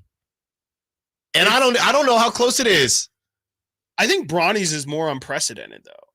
Cuz at least we've seen JJ. We've seen examples of guys who, Derek Fisher and even Jason Kidd went straight from playing to head coach. He didn't spend any time as an assistant. Chauncey Billups. And Chauncey only spent a season as a broadcaster, which I guess is pretty much what JJ did too. Chauncey was on the bench for someone, right? I think so. Yeah. I think he might've been on the bench for a year. So at least that too. Steve Nash was at least an advisor. But, at least there's precedent. Bronny, again, I can't imagine any freshman. I'll say 5 points a game. I just don't think any freshman who came off the bench for a under 500 school has ever been drafted. Pedigree. Well, USC. I think the big thing with Bronny is that it's a 4-year deal. That is crazy because, that's what makes it over the top, right? That they signed him for that long, a second-round pick. So we initially thought that too, and then we looked into some of the other second-round deals. He does make more than Keon Ellis will make or made last year, and I think he might make more than Keon makes this year. But he pretty much signed the same deal. Well, I guess actually technically it's for more money than what Colby Jones signed for. Colby Jones right now, as I had his contract pulled up, was a 4-year, I think it was just under 9. 4-year, $8.7 mil. 8.7. And Bronny is, I believe, at 9.3 or something like that. So, but Colby was the 34th pick. So Colby was the 34th. That's 20 picks later. And so, yeah, we actually looked at Jalen Slauson's deal because Slauson was picked 54th, which is one pick ahead of where Bronny was, but Slauson's on a two-way deal, which is also kind of the point too. If you're taking where Bronny's taken, you're traditionally a two-way guy. You're not getting any sort of guaranteed contract. And, it's a fairly standard, typical second round deal, but it's not typical for the third to last pick to get that kind of deal. I'm looking it up now. Last year's 55th pick was Isaiah Wong. Yeah, I looked that up too. He's on a two-way contract. Okay, so he's from a two-way. So yeah, you can't even look that up on Spotrac. No. You can't even look that up on Spotrac. 916-339-1140. Let's get to our guy. Javier wants to be part of the conversation. What's up, Javier? What you got for us? How you doing, Mr. Stiles, Mr. Watkins? We're good. I know you're always cooking, Javier, so we're excited for what you got today for us. Oh, I appreciate the compliments. And, you guys' show, addition to 1140 has been a breath of fresh air, we'll say, lack of a better phrase. But I'll just say the Kings need two things. They need a quality starter or two, and they need length. Mm-hmm. And I don't understand why people have forgotten. Like, Brandon Ingram played shooting guard for a very long time. Mm-hmm. And if I'm the King, Lauri Markkanen is nice. I'm not playing this bidding war with his agent, and I'm not going to play chicken with Danny Ainge because he just, as my man Draymond say, me and him, we just not cut the same. We're not cut from the same cloth. He play that game, he go play that with everybody else, and then I ain't doing it. But I'll tell you this, Levine is nice. We have skepticism about Levine. That's fine. Okay, I got a better solution. You call New Orleans, you call Chicago. You say, all right, Chicago, I'm going to send you Kevin Huerter. I'm going to send you 2 second-round picks. You're going to send me Torrey Craig. And then New Orleans, you're going to receive Vucevic and Harrison Barnes, and you're going to send me Brandon Ingram, along with Torrey Craig from Chicago. The Kings get Torrey Craig, Brandon Ingram. The Bulls get Kevin Huerter, 2 second-round picks. The Pelicans get Harrison Barnes and Nikola Vucevic. Then you call the Washington Wizards. You say, Chris Duarte, our 2027 first-round pick, the MLE/trade exception, whichever will make it, because now you can use your full MLE in trade transactions. We want Kyle Kuzma, please. Thank you. If you need a second-round pick or another second of the first-round picks that we want 2 first-round picks for Kyle Kuzma, whatever. But the Kings' length, De'Aaron Fox, Brandon Ingram, Keegan Murray, Kyle Kuzma, Domantas Sabonis, the bench, Keon Ellis, Malik Monk, Torrey Craig, Trey Lyles, Alex Lynn. That is something that you cannot replicate. You cannot replicate with any type of transaction and or lineup that the Kings to present outside of that. And if anybody has something to say otherwise, let's argue. Javier, quick. What were you sending to Washington to get Kuzma? Duarte, the 2027 first round pick, because you can't take consecutive picks. Because the 2025 first round pick is owned by obviously Atlanta, and then you can trade the MLE now and or the BAE, the biannual exception. You can use that now in transactions effective this season. So to make up the difference, Duarte and Kuzma's contract, you can trade the full MLE and the BAE because Duarte is about 5.8 annually for this year. The MLE, the full MLE, non-taxpayer MLE, and the BAE biannual exception will make up the difference between the 5.8. Contrary to what Kuzma makes out to be 21.7 or 23.1. Regardless, though, if you go put that in the trade machine, which everyone has abundance to not like, I don't care. At the end of the day, they don't need Kyle Kuzma. They have Sarr. They just re-signed Rashawn Holmes. Love him, but that's a ridiculous signing. And what's even more, Jonas Valanciunas. And they already have they have another center they have too. But nonetheless, they don't need all those forwards and all those centers on their team. But what that does, that benefits for us. Yeah, that length right there is A1, and anybody thinks that we don't have that length to provide any type of contention in the West is wild. That team is so lengthy, long, and most importantly, can play on the perimeter offensively and defensively. A 6'7", 6'8", 6'9" shooting guard through power forward with Sabonis at the center position. De'Aaron Fox. Who's messing with that team in the West? That's a top 5 team in the West at 50 wins. No, that's a great call, Javier. Thanks, as always. Like we said, you're always cooking something. Javier in the kitchen. I think the issue, Chris, would be, I know the Bulls like Kevin Huerter. I don't know if they would simply take, and I can't remember who the Bulls were getting from the Pelicans, if they were getting anybody. Bulls from the Pelicans got no, they get Kevin Huerter in 2 seconds. Yeah, I don't think that's enough. They get rid of Vucevic and Torrey Craig. Possibly. I mean, I don't know. It depends again, as we continue to tease this segment of, we're going to at some point figure out who are these teams that we don't know what they are doing, what direction they want to go. Right. I think the problem is, what direction does Chicago want to go? I mean, that would definitely be shedding Vucevic's $20 million deal for Kevin Huerter, who is, I would say, at least more flexible in how you can use him.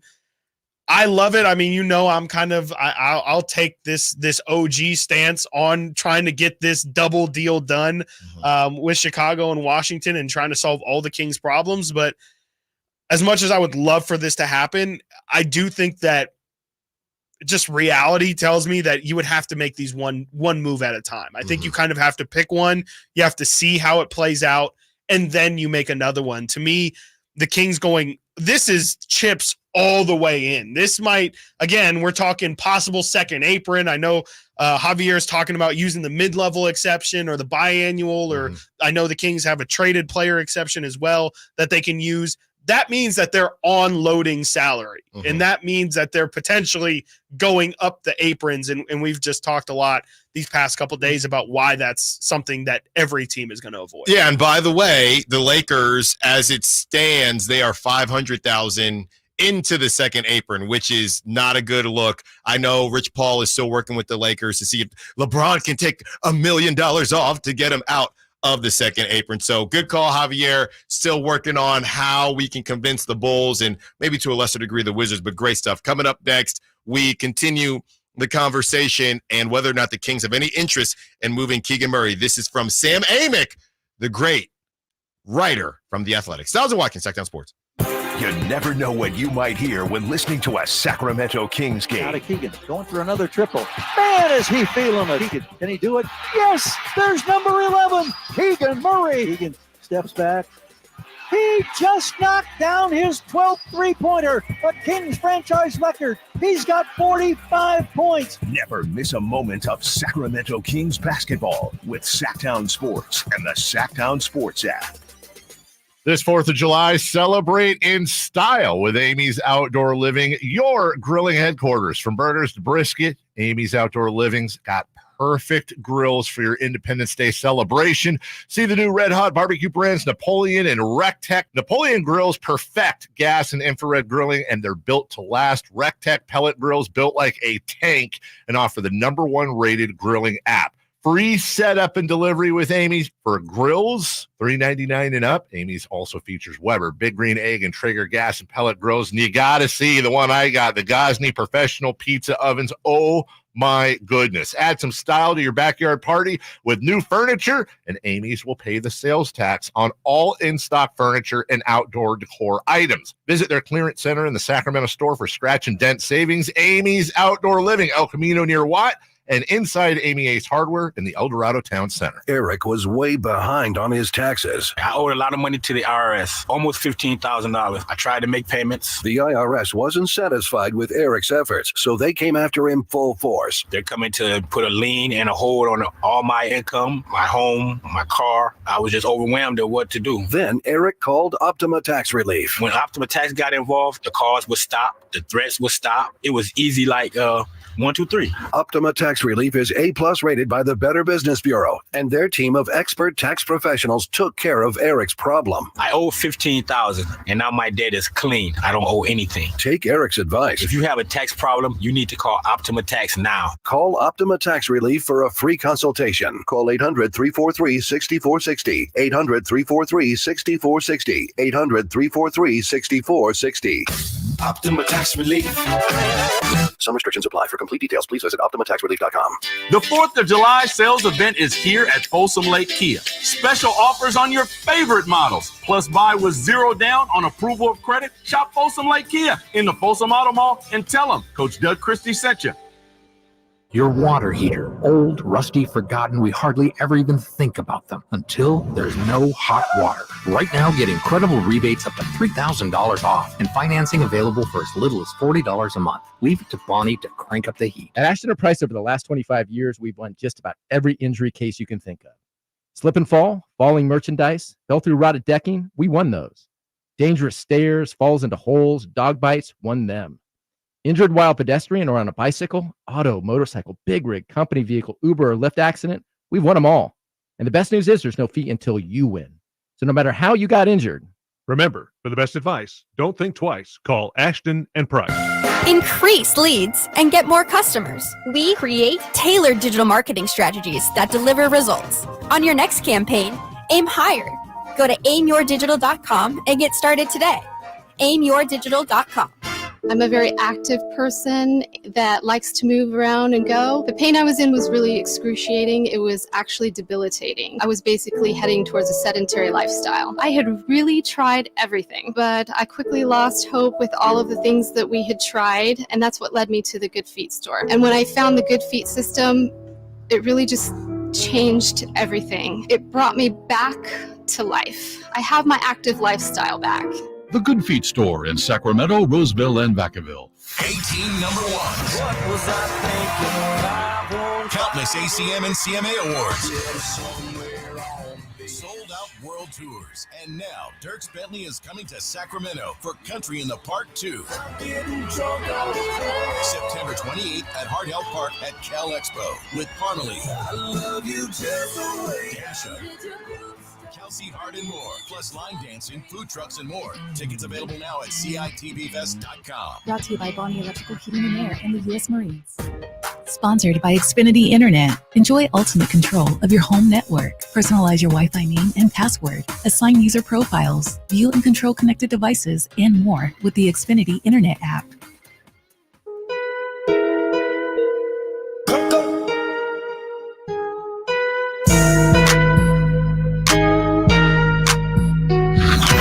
Sactown Sports. Check us out on YouTube. Search Sactown Sports and subscribe.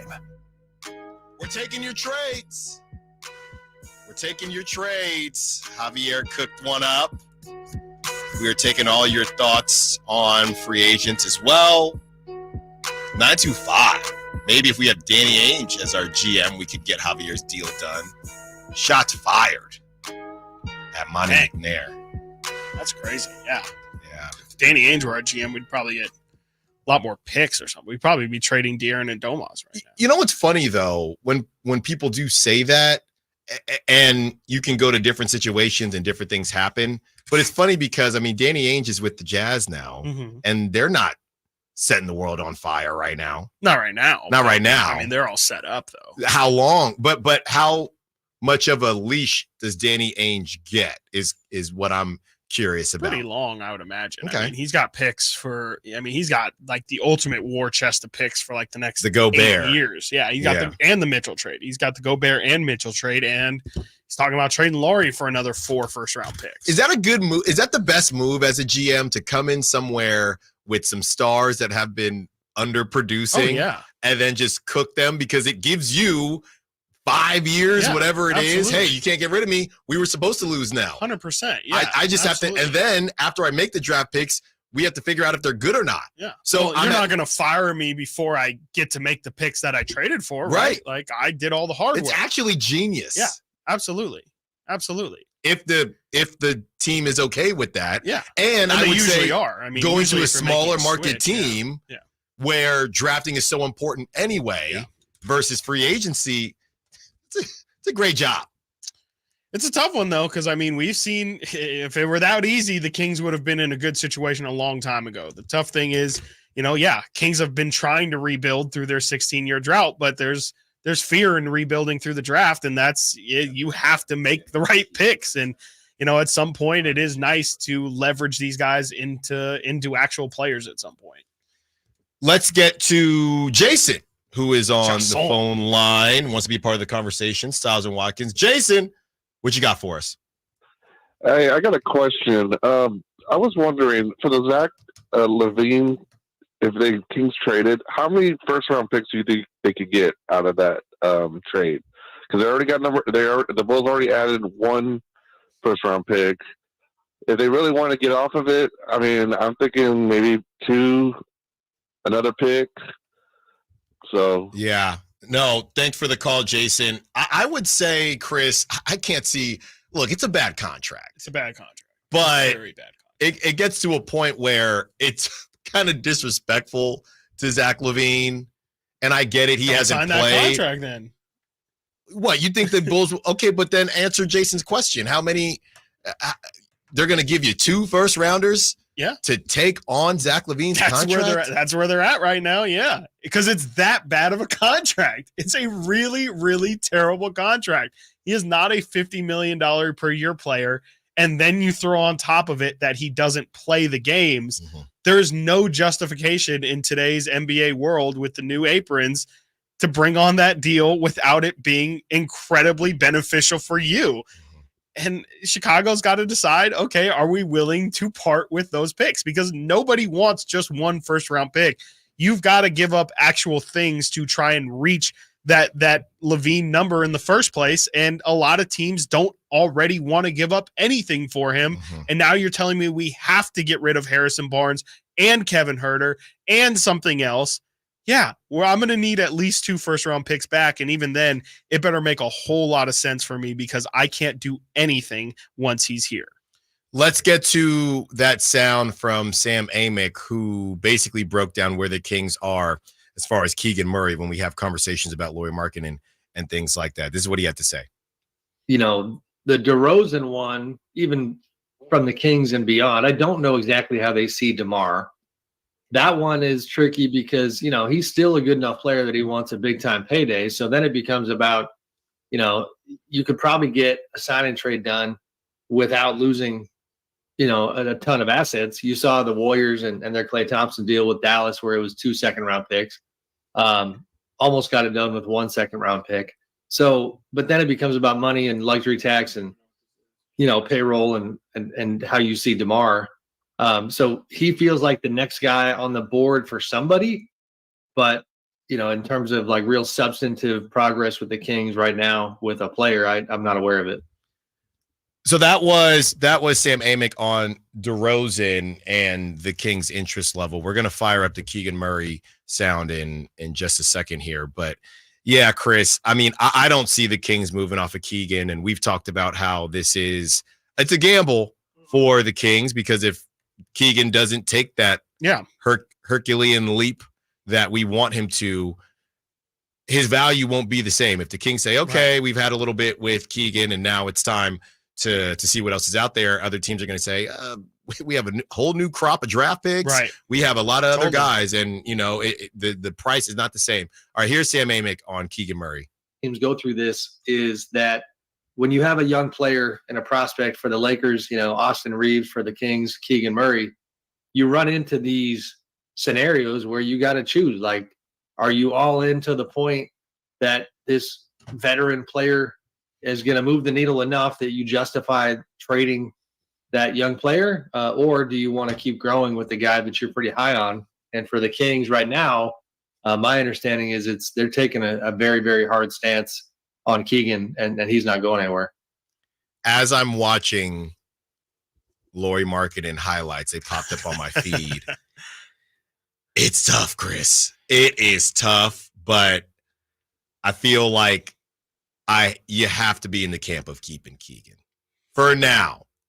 Yeah, I think it's definitely like it's a real symbol of how all in you want to go. And, you know, if you're at the point where, you know, I heard Dave, you know, we all joined Whitey yesterday on his show for a segment, and I heard Dave's piece, and he's saying we have to win a championship. I don't care about any other moves unless it wins you a championship. If you feel like that, then I think you're probably a lot more willing to say, look, we traded Tyrese. I'm willing to trade Keegan if it means that we're getting a Domantas Sabonis level jump out of this roster. And you know, you see the glory and the things that did for this team.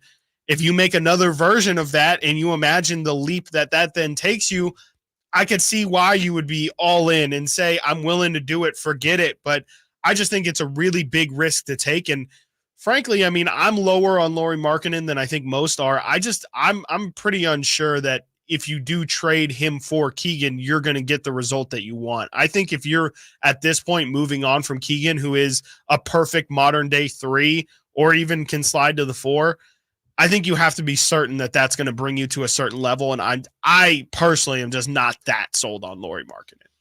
Again, I will reiterate what I've been saying. If there is a Pascal Siakam type of situation where Lauri says, I'm staying, I like what you guys got going on here, or I guess it would be before he gets there, right? Yeah. But yes, I will hang out, I will stay. But from what we've hearing and what we heard from Sean Cunningham, he wants to see what else is out there. He's been underpaid for a couple years now, and he wants to see who's going to throw him the biggest bag. And it could be a contender as well. So that's why I'm out. If there was a guarantee like a Pascal situation, I'd probably do it. I'd probably do it. And you'd make one more move, you go out, get somebody else, and you go from there. But the issue for me is not knowing if he's going to stay. And then you give up Keegan, and then he leaves in free agency. And that almost got spicy for the Knicks.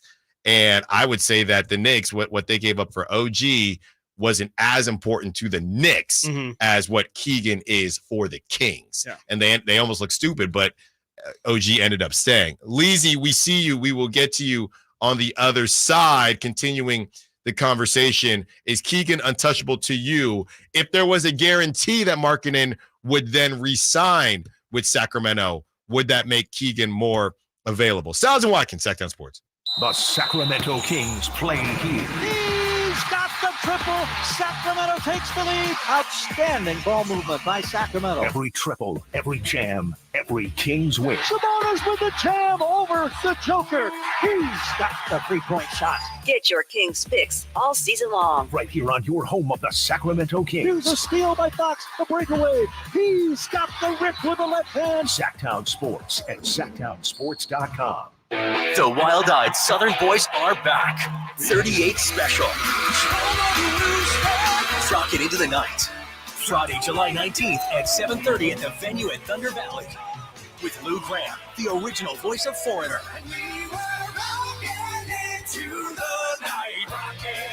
Tickets on sale now. For tickets, visit ThunderValleyResort.com. Don't miss 38 special live. July 4th savings explode at Maida Chevy with $12,000 off MSRP on every new Silverado half-ton Turbo Max in stock after rebates. $12,000 off every Silverado LT Turbo Max at Maida Chevy with at least 5 at this price. July 4th savings up to $12,000 off Silverado exclusively at Maida Chevy at MaidaChevy.com. Sacramento Silverado headquarters. Together, let's drive. Not available with special financing or leasing. Some other offers must trade in 2010 model year or newer and 7/31/24. Made a great deal at Maida. Hey, it's Carmichael Dave for American Energy Heating and Air with a question. Have you recently had a technician diagnose your HVAC system and you were a bit surprised at how much it cost? Or did something seem off about their quote? Because at American Energy, they take pride in giving you honest, straightforward solutions to get that system up and running. Have their qualified technicians come out and give you a free second opinion. It's free. You got nothing to lose but some dollars off of that original quote. They're making the uncomfortable comfortable. They've been doing it since 1981, serving the greater Sacramento area. A+ with the Better Business Bureau. That's why they keep having customers coming back for more and more and more. You can call them and set that appointment at 916-520-9990. That's 916-520-9990 or AmericanEnergyAir.com. Call 916-520-9990 now. Drivers who switch and save with Progressive could save hundreds, which could be life-changing. I mean, you could put that money towards that zero-turn lawnmower you've always wanted. And after using its edge-shaping technology to meticulously sculpt the face of the Mona Lisa into your grass, you'll become the undisputed king of Saturday morning lawn care, leaving your neighbor and sworn enemy Gary to question his place in the delicate neighborhood ecosystem. And it's all because you could save money switching at Progressive.com. Progressive Casualty Insurance Company and affiliates, not available in all states. This is your captain. We are going to be experiencing some slight turbulence. Please fasten your... Oh, hold on. Just got a video of my cat. Imagine the pilot of an airplane was as confident as you are texting and driving. Seems kind of crazy when you put it like that. Visit StopTextStopWrecks.org. A message brought to you by the National Highway Traffic Safety Administration, Project Yellow Light, and the Ad Council. It's the Folsom Lake Ford 4th of July Sell-a-thon. Get low finance rates and 0 down deals on approval of credit right now. Shop Folsom Lake Ford, over 35 years in the Folsom Auto Mall, and tell them Coach Doug Christie sent you.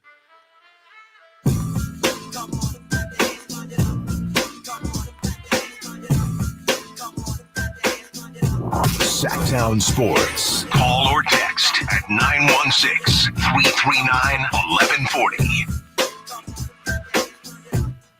916, no on any deal if it means losing Keegan. Fair enough. 916, what do you guys think the asking price for Jeremy Grant versus DeRozan is? I personally feel like Grant would be worth much more for us. That's kind of a guy that Chris and I have been holding out hope on, as a lot of people have been saying, if you don't hear anything, something could be brewing, as Sean Cunningham was on yesterday and talked about all the guys that we are hearing stuff about. And we tried to get him to drop some other names. There weren't any new names that he mentioned, but he did say when it gets quiet with certain guys, that doesn't mean that they're necessarily out. All right, 916-339-1140. Let's get to Leezy, who wants to be a part of the conversation. What's up, Leezy? Stiles and Watkins, what you got for us? Yo, what's going on, guys? Hey, you guys were asking the question about whether or not you would trade Keegan, knowing the other players would re-sign. Mm-hmm. Whether or not we know Laurie or Ingram or even Grant would re-sign, I would still take a chance on it. I mean, the Kings are in win-now mode, and you either got to give up Keegan, who's a good young player who has a lot of potential, or you got to give up picks. And for whatever reason, the reports kind of seem like Monty doesn't want to do either. I don't know what you're going to get for Barnes and Herter, but you got to move one of those guys.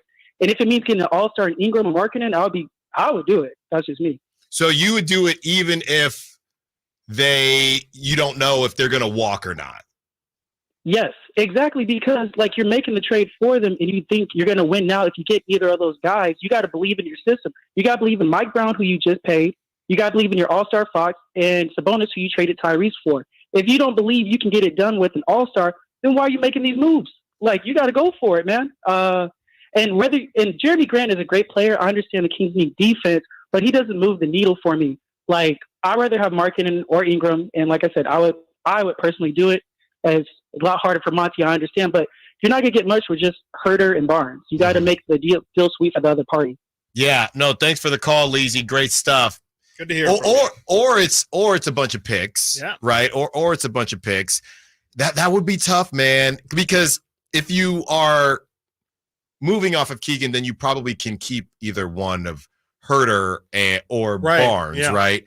So this is the big move. So now what you're rolling out, and we can have the conversation next week about whether it would be Malik Monk starting or Kevin Herter, because my guess is that you'd be able to retain Kevin Herter in this deal. It would be Keegan, picks, and there you go. Because you need to keep him as a guard, I would say. I don't know if you would want, if the Jazz would want Harrison Barnes and Keegan Murray, but okay, let's just play the game.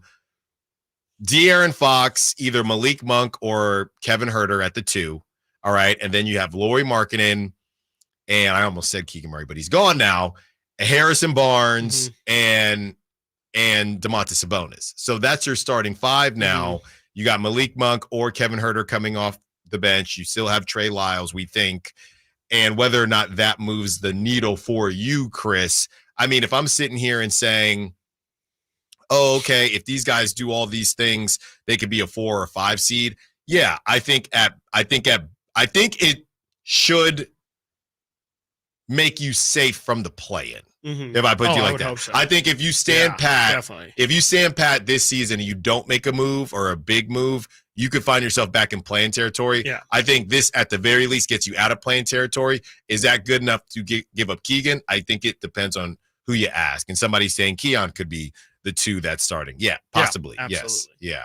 Yeah, I wonder in this hypothetical where we are shipping Keegan off for Laurie, how many firsts do you think are attached with Keegan? We kind of just asked that question about Levine, but like, I would cut I feel like 2 away. I 2 feel like should be gone. Even that's like, I mean, I'm not saying you're wrong on that. That just sounds like a lot to me. Like if you're giving up Keegan, That's what I'm saying, and I wouldn't do it. Yeah, I wouldn't do it Leezy had said, even if I don't know. Yeah, if they're saying I can't do that if I don't know. Yeah, no, definitely. I'm wondering how much, because I feel like a lot of Kings fans, the vibe I'm getting is that people think, okay, well, if you throw Keegan in, then you're not giving up draft capital. Maybe it's 1 first-round pick, but if you're giving up Keegan, that's the whole, right? Like that's to prevent you from giving up the farm. I just wonder if that's actually true, and if it were to come through that Keegan Murray and 2 first-round picks get it done for Lauri Markkanen. And like you said, you can keep Herter, you can keep Barnes around for some depth. I don't know if Kings fans would be as excited by that. I feel like there's a lot of thought that, if you're gonna include Keegan in the trade package, you then don't have to attach the draft capital. It's an either-or situation. Where with the Lauri thing, I think it's a both. Like I think with Kyle Kuzma, you attach one of HB or Herter with 2 first-round picks. That's deal done. If you throw Keegan in there, I think you're overpaying at that point, but you wouldn't have to throw in any. With Lauri, I think you would have to throw in both. With BI, I feel like you shouldn't give up Keegan because BI, there's no reason to give Keegan to New Orleans either. Right. But yeah, with that, I feel like you would have to do either or. Again, with Lauri, it feels like you would have to sacrifice both. It's too much. It's too much for me, regardless of any guarantee. 916, losing Keegan makes your defense worse if all you get is BI or Lauri. Yeah. Stop it. That's from Tony. Yeah, that's a good point. That is a really good point. I mean, we can't talk the entire first half of last season about how Keegan is probably the best defender on at least the starting 5. And then, ship him off for Brandon Ingram, who really doesn't play much of any defense, and Lauri Markkanen, who is just as slow-footed as Domantas Sabonis. And, I kind of mean that more in credit to Domas, but, he's also, you still have the problem of you have 2 bigs out there if you bring in Lauri Markkanen, and that hasn't really been discussed either. I think people like the offensive stretched. Yeah. It's stretched. It's definitely is stretched, and that definitely helps alleviate some of the problems. But in terms of foot speed, you're getting killed. Like, that's the problem too, is you have 2 bigs out there that can easily get switched onto pick your favorite point guard and get absolutely obliterated in the playoffs. Or, you switch them onto Luka. He's going to cook them the entire game. You're really putting yourself at a defensive disadvantage if you have Markkanen and Sabonis out there. I feel like, again, people are kind of falling in love with the offensive side and really not considering the defensive side at all. Well, just like I told you, I'm on my feed and it's Markkanen on offense. Yes. There's no feeds of Markkanen being switched onto smaller guards and smaller players defensively. So you got to do that homework as well, which is what we assume that Monty McNair is doing. 916-339-1140. We have a resident Bulls fan that has some stuff to say about DeRozan and Zach LaVine. This is Trip on Stiles and Watkins. What's up, Trip? What you got for us? Hey, what's going on, guys? Not too much. Yeah, I live in the area. I'm a big-time Bulls fan. I really started paying attention to the team when we got DeMar again, that 75th anniversary season. And I actually was there for one of the first real Fox and the Ox games when the Bulls played the Kings right after that trade. And I think De'Aaron dropped like 40 points for the win. And I was like, wow. So I was expecting a Bulls win, but, that really felt like the start of something special. And I think it is. And my thoughts on DeMar, I think he's an elite floor raiser. I mean, if you saw just some of the injuries and all the issues and roster construction that Bulls have had the last couple of years, the only reason they've been even made the play-in at all is DeMar. And I think when you look at Lauri, who I loved, I was sad we moved on for him for peanuts. But when you look at what DeMar has to offer and the fact that, I think he'd be less to take on than Lauri or Ingram or, cost less than LaVine, I think he makes a lot of sense for if Monty's saying, all right, I don't want to have another thing happen in April where, we split to the 9 seed, even if we're way better than the average 19 was, just because the West is super intense. If you want a regular season floor raiser who you can contribute in the playoffs, but I think he's mostly about regular season contribution, and that's maybe what the Kings need more of. I think DeMar's a great fit. So, he could. I think if he's on the team, he's starting, he's getting those buckets, getting those mid ranges. You don't have to trade Keegan. You don't have to trade a lot of these guys. Maybe you have to trade Barnes or Herter to the Bulls for salary, but it's looking like he might just, be forced to sign somewhere in free agency. And I just think that floor raising option would be great. Also, I'm a big LaVine guy, but I totally get it if Monty doesn't want to be cap spaced out. If they're fine, if they're like, well, Ingram, one of these guys, we're going to have to get that cap space anyway. I think they could go with Zach. I think Zach is a great fit in this starting lineup in a lot of ways. He can, if he's bought in, which I think he would be in this situation, he could hit some of the same dribble handoffs that Herter was hitting. He's super athletic. He can catch lobs from Sabonis and Fox. Playoff ball. It's just whether or not he's locked in or not, because it did seem like he did want to go in restricted free agency right 5 years ago now. Yeah, no, thanks for the call. Yeah, thanks for the call, Trip. Great stuff. Yeah, I think LaVine is a little, maybe, I don't think undervalued is the right word, because he costs so much, but I do think his skill set is now being overshadowed by it. And to the DeMar DeRozan piece, I think the issue is he doesn't want the MLE. We don't know how much money he wants, right? So how much does he care about joining a contender? And especially, and if you're DeMar DeRozan and he's from SoCal, why would you take less money and not go to the Clippers or to the Lakers and instead go to a Sacramento team who do you think you're a championship team? I mean, it's not even full-blown ring chasing. You're just taking a pay cut. So I would like DeMar DeRozan to want to be in Sacramento, but I'm not sure if I can logically convince myself, unless Sacramento is going to overpay, which we know they're not going to do. Coming up next, we continue the conversation. More calls, more texts, more Sac Chat, and the Warriors are crumbling. Chris, you going to shed a tear? Probably not. Stiles and Watkins, Sactown Sports. Subscribe to Sactown Sports on YouTube and watch the Carmichael Dave Show with Jason Ross, Stiles and Watkins, and the Drive Guys, live Monday through Friday from 6 to 6. Plus, view archive shows and exclusive content. Subscribe at youtube.com/Sactown Sports. I didn't ask to be thrown in the streets with nowhere to go. I didn't think I'd survive.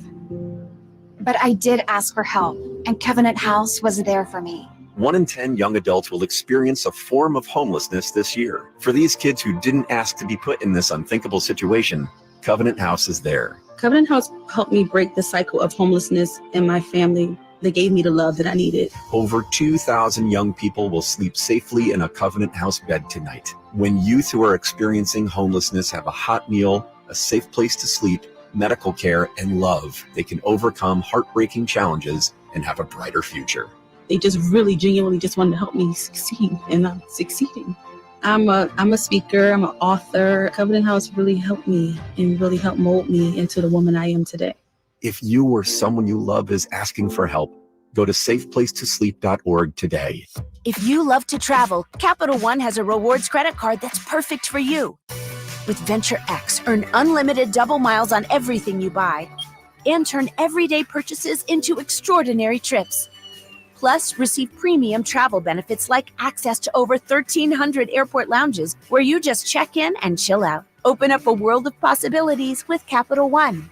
What's in your wallet? Terms apply. Lounge access is subject to change. See CapitalOne.com for details. Did you know your skin is the largest organ of your body? Huh? That's why you should shower with Old Spice Super Hydration Body Wash instead of plain old bar soap. Love your skin by super hydrating it with vitamin B3 and glorious notes of vanilla and shea.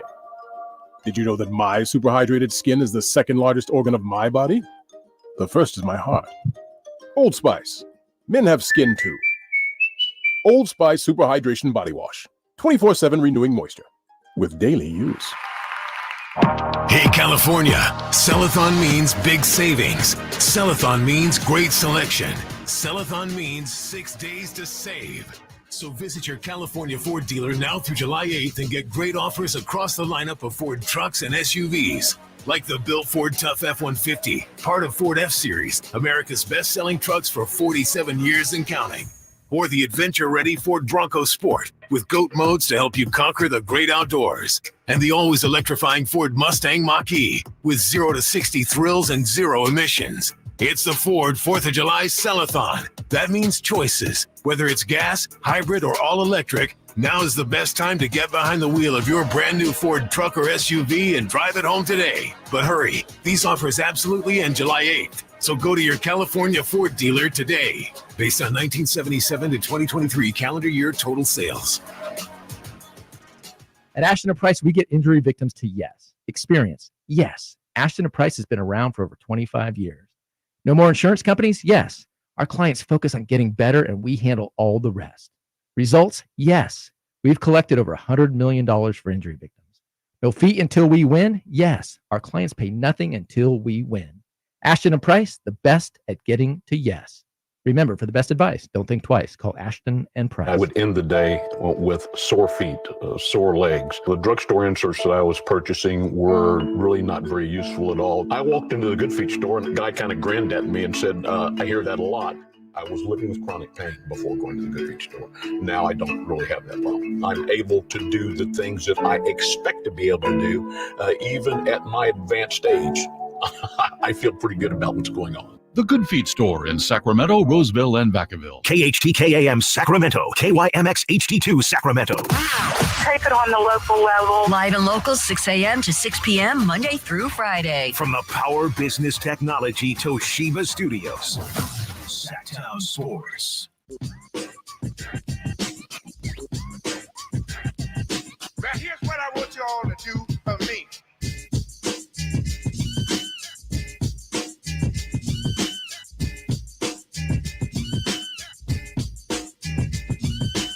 Live and local. Live and local. This is Sactown Sports. From the 916, if Keegan wasn't untouchable before, I believe he should stay an untouchable. We don't gain much from losing him. You also have to remember we drafted him with the 4th pick, which was fairly stacked. I don't know what that second part really means as far as another reason why you wouldn't move off of him. Obviously, yeah, you like to keep your picks and have that control, but you know, part of hitting on picks is to be able to use them as well. Not to say that you should, but that's a conversation that people that's a conversation that people will have. From the 916 as well. Why is Keegan untouchable but Tyrese wasn't? Especially if you can get an all-star for him. No, I mean, I think he's not untouchable. I think, Sean mentioned that yesterday. It's like, he wants to say that player X and player Y and player Z are untouchable, but he reminds himself that this is the same franchise organization that traded Tyrese Halliburton. It's the same front office that traded Tyrese Halliburton and drafted Tyrese Halliburton. So even to your point of asking what the second part of that text is, Tyrese Halliburton was the best steal, not only of that draft, but you can argue was the best steal of, I don't know, at least the past 5 years of the draft period. And Monty McNair was not afraid to get rid of him. So I think it is a bit foolish, a bit naive of all of us to say, oh no, even to say De'Aaron Fox, even to say Domantas Sabonis is untouchable, not just Keegan Murray. I wasn't saying Devin Carter's untouchable, but I was saying I think it would take a lot for them to throw him in. Right. That's just not true. I mean, the reality of the situation is that's absolutely not true. I think if the right trade comes along, I really don't think that there's anyone on this roster that is untouchable. I think if for whatever reason Anthony Edwards were to become available, I'm sure Sacramento would call and say, hey, De'Aaron Fox is on the table. So, everyone's, I think even Sean said it yesterday, everyone's untouchable until they aren't. Yeah. And I definitely think that's the most true thing you could say. Aaron on the Sac Chat, difference is we were loaded at guard at the time. We're not loaded at the wing to be trading Keegan. Sure. Yeah. I mean, absolutely. And, it's just it's a Jenga tower, man. Like you take one piece out and you try and add another and you end up with a big hole somewhere else. And, it's really tough. And it's the tough decisions you got to make. You got to try and balance everything. And even if you can't balance it, figure out, okay, well, if we're not going to have some level of balance, what is our priorities? Are we prioritizing shooting or are we prioritizing length? I think that's kind of the balance that the Kings are trying to find right now after obviously the first Beam team season being the best shooting team you could argue in the league last season. And honestly, in that first Beam season too, really struggling against teams with length. And I think now you see them kind of swinging the pendulum the other way and saying, okay, maybe we can sacrifice Sasha Vezenkov. We can sacrifice some of our shooting, potentially Kevin Huerter or Harrison Barnes, to get more defensive length, to get more defensive-minded players, to get taller, to get more wing depth. I think that seems to be where the Kings are going. But yeah, I mean, they have to find some sort of happy medium, happy balance in between everything. Nate is working on a poll on the Sac chat because they're going back and forth, and we have calls kind of going back and forth as well as the text line. Do the Kings need to make a major move or just slightly tweak their roster? So major move or slightly tweak, because there are a lot of people out there that think that how I kind of started the show at 10:15, right? Just make some tweaks and we just need them to play better. Mm-hmm. Just play better. So I was just on a phone call from the station here. What is the wording we're using for this poll? Slightly tweak. Do the Kings need to make a major move or slight adjustments? Yes, slightly adjust the roster. So slightly adjust or major move. There you go. From the 916, Chris, why does Monty want to keep picks if he eventually trades them away? Davion, for example, by the way, Şengün went after him. Well, I want to ask it like this. Davion was a miss, correct? Yeah, I would say so. I mean, not like a major whiff or anything like that. Like, he's a playable guy. He's not Devin or James Bouknight or anything like that. Like, he's an actual NBA player. But no, I mean, he was. What about your boy? Starter. What about your boy from France, Jaden Ivey? He's not from France. Jaden Ivey? Where did he just get cut from? He just got cut. You're thinking other Detroit point guard. No, Killian Hayes. No, he's a big bust. He's a big bust. Capital B, big bust. That boy is double B'd up. Absolutely big capital B bust. 100%. Not even close. Like, I mean, Davion Mitchell is a player right now. I mean, I think Davion's going to get a second contract. I mean, if Marvin Bagley got a second contract, for God's sake, I'd imagine Davion Mitchell can get himself some sort of second contract. But yeah, no, I mean, that's a miss. And, there was definitely people at the time who were clamoring for Alperen Şengün, but I think, I think you can't nail them all. And I had questions about Davion at the time that, in terms of, the fit, the roster fit and, his overall projection. But yeah, I mean, I would say Davion was a miss. 916 is saying Davion was not, in all caps, a miss. I don't see how that's possible.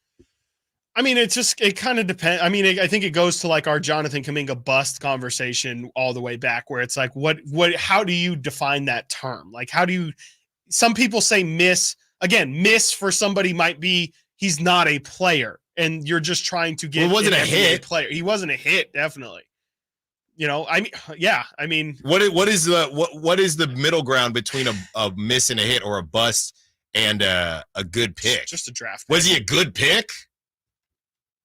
I think so. I think relatively. I think when you consider that people in front of him also were worse off. I guess if the consideration is you could have been a team that ended up with a James Bouknight, a person who just didn't contribute, with a Johnny Davis, a guy who just doesn't contribute. At least Davion Mitchell was competent enough, and I mean that with all the respect, to play in a playoff series against Steph Curry and to have impact at different points throughout his stint. So, I mean, he's definitely not. I don't know. It's tough to say he's a miss because he has been a usable player for the Kings in big slots and not necessarily somebody who is just given that role because of his place. Like, Davion, to an extent, did have to earn his minutes, and I would say rightfully so. It didn't feel like he was just being shepherded time because of the Kings trying to make sure that they didn't miss out on this draft pick. So, to your point, it's somewhere in the middle of miss and a hit, and I would say it's neither of those, but I don't know what to categorize that as. The sack pick. chat, it is a pick. It is a pick they made. Is saying what's the difference between a miss and a hit, and Emiliano is saying a sacrifice bunt. He got the job done, but did he get the job done? Yeah. I mean, I think relatively, he's a drag bunt. He's a drag bunt. He legged it out for a single. He legged it out. He legged it out for a single. It was, it was hard. It was a single nonetheless. It was definitely a single. Yeah. And he definitely had us in the first half. I can't lie. Second half, I think we got the best of it. I think we just ran into something. Rating draft picks based on the hit system. Yeah. Single, double, triple, home run. Yeah. It's just a great grading system for everything. Keegan is a double right now. Yeah, Keegan's a stand-up double right now. Yeah. Stand-up double. Easy. If you wanted to, you can maybe stretch it and say it's a triple, but what's the Aaron Fox? I mean, I would say that's a home run for your pick.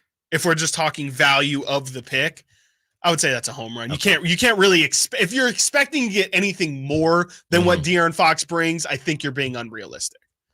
Sure. In terms of if you're picking somebody 5th in the draft, it's the ultimate hope that they become a De'Aaron Fox caliber player. Yeah. Who was I can't think of who the 5th pick. I mean, that's Jaden Ivey. I think people would have been thrilled if Jaden Ivey ended up being the caliber of player that De'Aaron Fox. Sure. And when you go through all the different years and you see all the names that were picked in the top 10, it really puts things in perspective. It's just about not missing, really. Right. Honestly. So Davion. You could argue a hit is just not a miss. Bagley. Yeah, I mean, I would say that's a miss because you have to consider the fact it was at number 2, right? You can't say that Marvin Bagley hit as a number 2 pick. And you can honestly, to shift it also, DeAndre Ayton. What is that? That's clearly you're not if you're redoing that draft, 0 out of 100 people are taking DeAndre Ayton first. So in that sense, it's a miss. But at the same time, dude still signed a max extension. I don't think you can call him a miss. He was he was a starter on an NBA Finals team. He's a seeing eye single. Trae Young. Trey's a little harder. Trey's, I think, trying to leg out a triple. I don't know if Trey's safe at third. I haven't figured out if Trey's safe at third. Yeah. I think when he was Ice Trey, I think that was a triple. Yeah, I think that when Knicks he was series. making that. Yeah. Well, but that Knicks series, that was a triple. We could actually do this for all moves, period. Yeah, let's do it. I think that's what we're doing. The rest of the show. It's just so much cleaner. It is, yeah.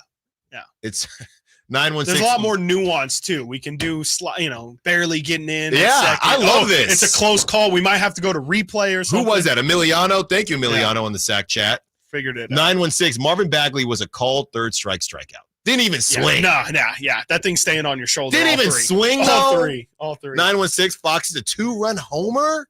Oh. 2-run homer, 916? Well, maybe not yet. I guess if a grand slam is obviously the best you can do. We said it's a home run. Yeah. Are Jaylen Brown and Jason Tatum then grand slams? Yes. Yeah, I would say so. Yes. I would say so. It led you to a title directly. Yeah. Yes. Luka grand slam or 3-run? That's could you somehow hit 2 All grand slams? relax. Relax. I'm just come on, take checking that the water. Technically at 5? Come on. What are we talking about? Yeah, well, you would consider Klay Thompson a home run too, I'm sure. Kawhi. Yeah. Later pick. No question. And then Jokic is just game over mercy rule. Yeah, that's right? mercy rule. That's 100%. That's 15 runs in one hit. Not fair. Unfair. Buddy Hield. I'm going to say I can't lie. That's top fly out. It's a single. It's a pickle. I'll tell you that. It's coming back. Somebody Buddy Hield the pickle. I cannot wait. It is a single that he's trying to leg into a double, but he's definitely in a pickle, and it's like a 15 throw pickle where maybe it's just they throw it away. Back and forth. Yeah, and he's coming back. Well, that's still not. And then he just yet. ends up back at first. How do we get to a whole report and hours later, almost 10 hours later, whatever it is, it's not done. Still hasn't happened. He's not on the Warriors yet, as far as I know. I don't believe so. No, I don't believe he's technically a Warrior yet. No. Shortcake 182, y'all make me hungry for a breakfast grand slam. Oh, Okay. That IHOP. It's been I think Denny's. I think that's Denny's, right. Slam. It's been a minute since IHOP I've been to guy. a Denny's. Mm-hmm. Yes, International House Pancakes for sure. Every single time. No All question. right. Coming up next, Zach LaVine and his strained relationship with the Bulls. We thought they were trying to figure it out. Maybe they aren't. Is there another pick coming? Please, somebody take Zach LaVine. Will it be the Kings? 916-339-1140 if you want to be a part of the conversation. Stiles and Watkins, Sactown Sports. You never know what you might hear when listening to a Sacramento Kings game. Out of Keegan, going for another triple. Man, is he feeling it. Keegan, can he do it? Yes, there's number 11, Keegan Murray. Keegan steps back.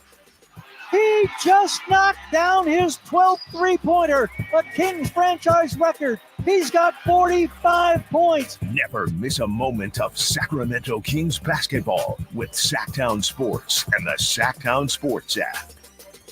Sacramento weather is brought to you by Folsom Lake Kia. I'm Tamara Berg in the KCRA3 Weather Center. We're certainly feeling the heat again as we head through this Wednesday. Temperatures this afternoon will top out in the range of 107 to 112 across the valley floor with overnight lows in the mid-70s. Get the latest forecast on the KCRA3 News and the KCRA3 app. The 4th of July sales event is here at Folsom Lake Kia. Special offers on your favorite models. Plus buy with zero down on approval of credit. Shop Folsom Lake Kia in the Folsom Auto Mall and tell them Coach Doug Christie sent you.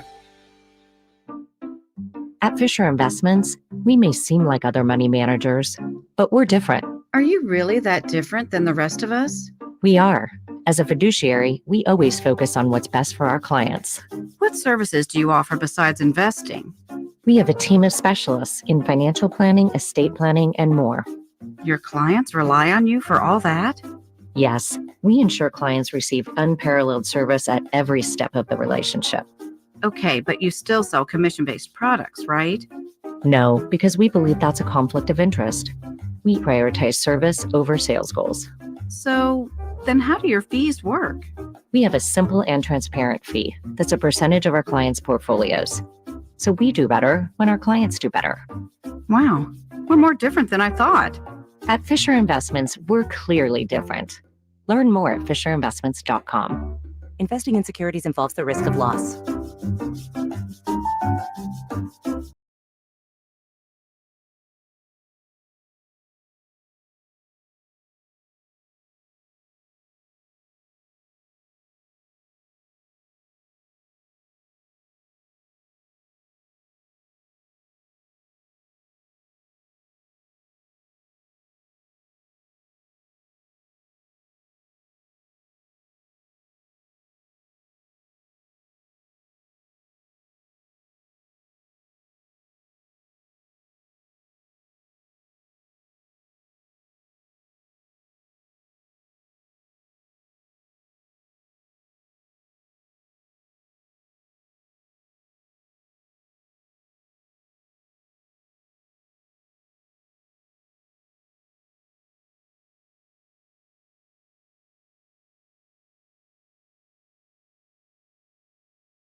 Could they attach another one? If this is true, I mean, this would be unprecedented for somebody of Zach LaVine's caliber.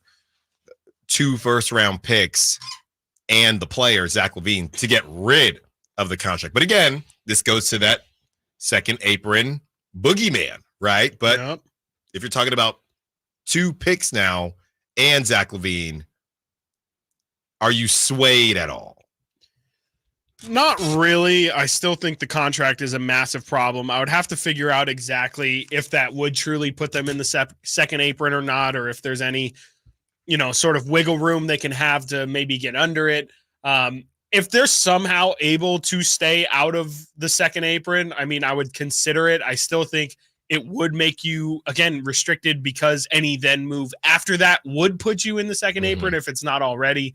And so, the second round or the picks could be good. It could be a way of kind of filling up the war chest as we wonder teams like New Orleans? How do you just keep stacking on? Where do these Trey Murphys and, Herb Jones and you got Jordan Hawkins and, maybe OKC's a better example with all their young players as well. Maybe the Kings could get to a version of having two different timelines, but I think Leezy said it in there, like in his call earlier, the Kings are in a bit of a win now mode. And I just don't think that, they're in really to quote Sam Amick, they're not really in the business of making draft picks. And I just feel like they are looking more so towards the player they're getting back and not necessarily the assets that they get or how well positioned they are after that. Not implying the contract, the other stuff on top of it. So I kind of feel like, the Zach thing, while it is intriguing from a player perspective, I just think that all the other stuff around it, even with the second round picks, to me, doesn't make it worth it.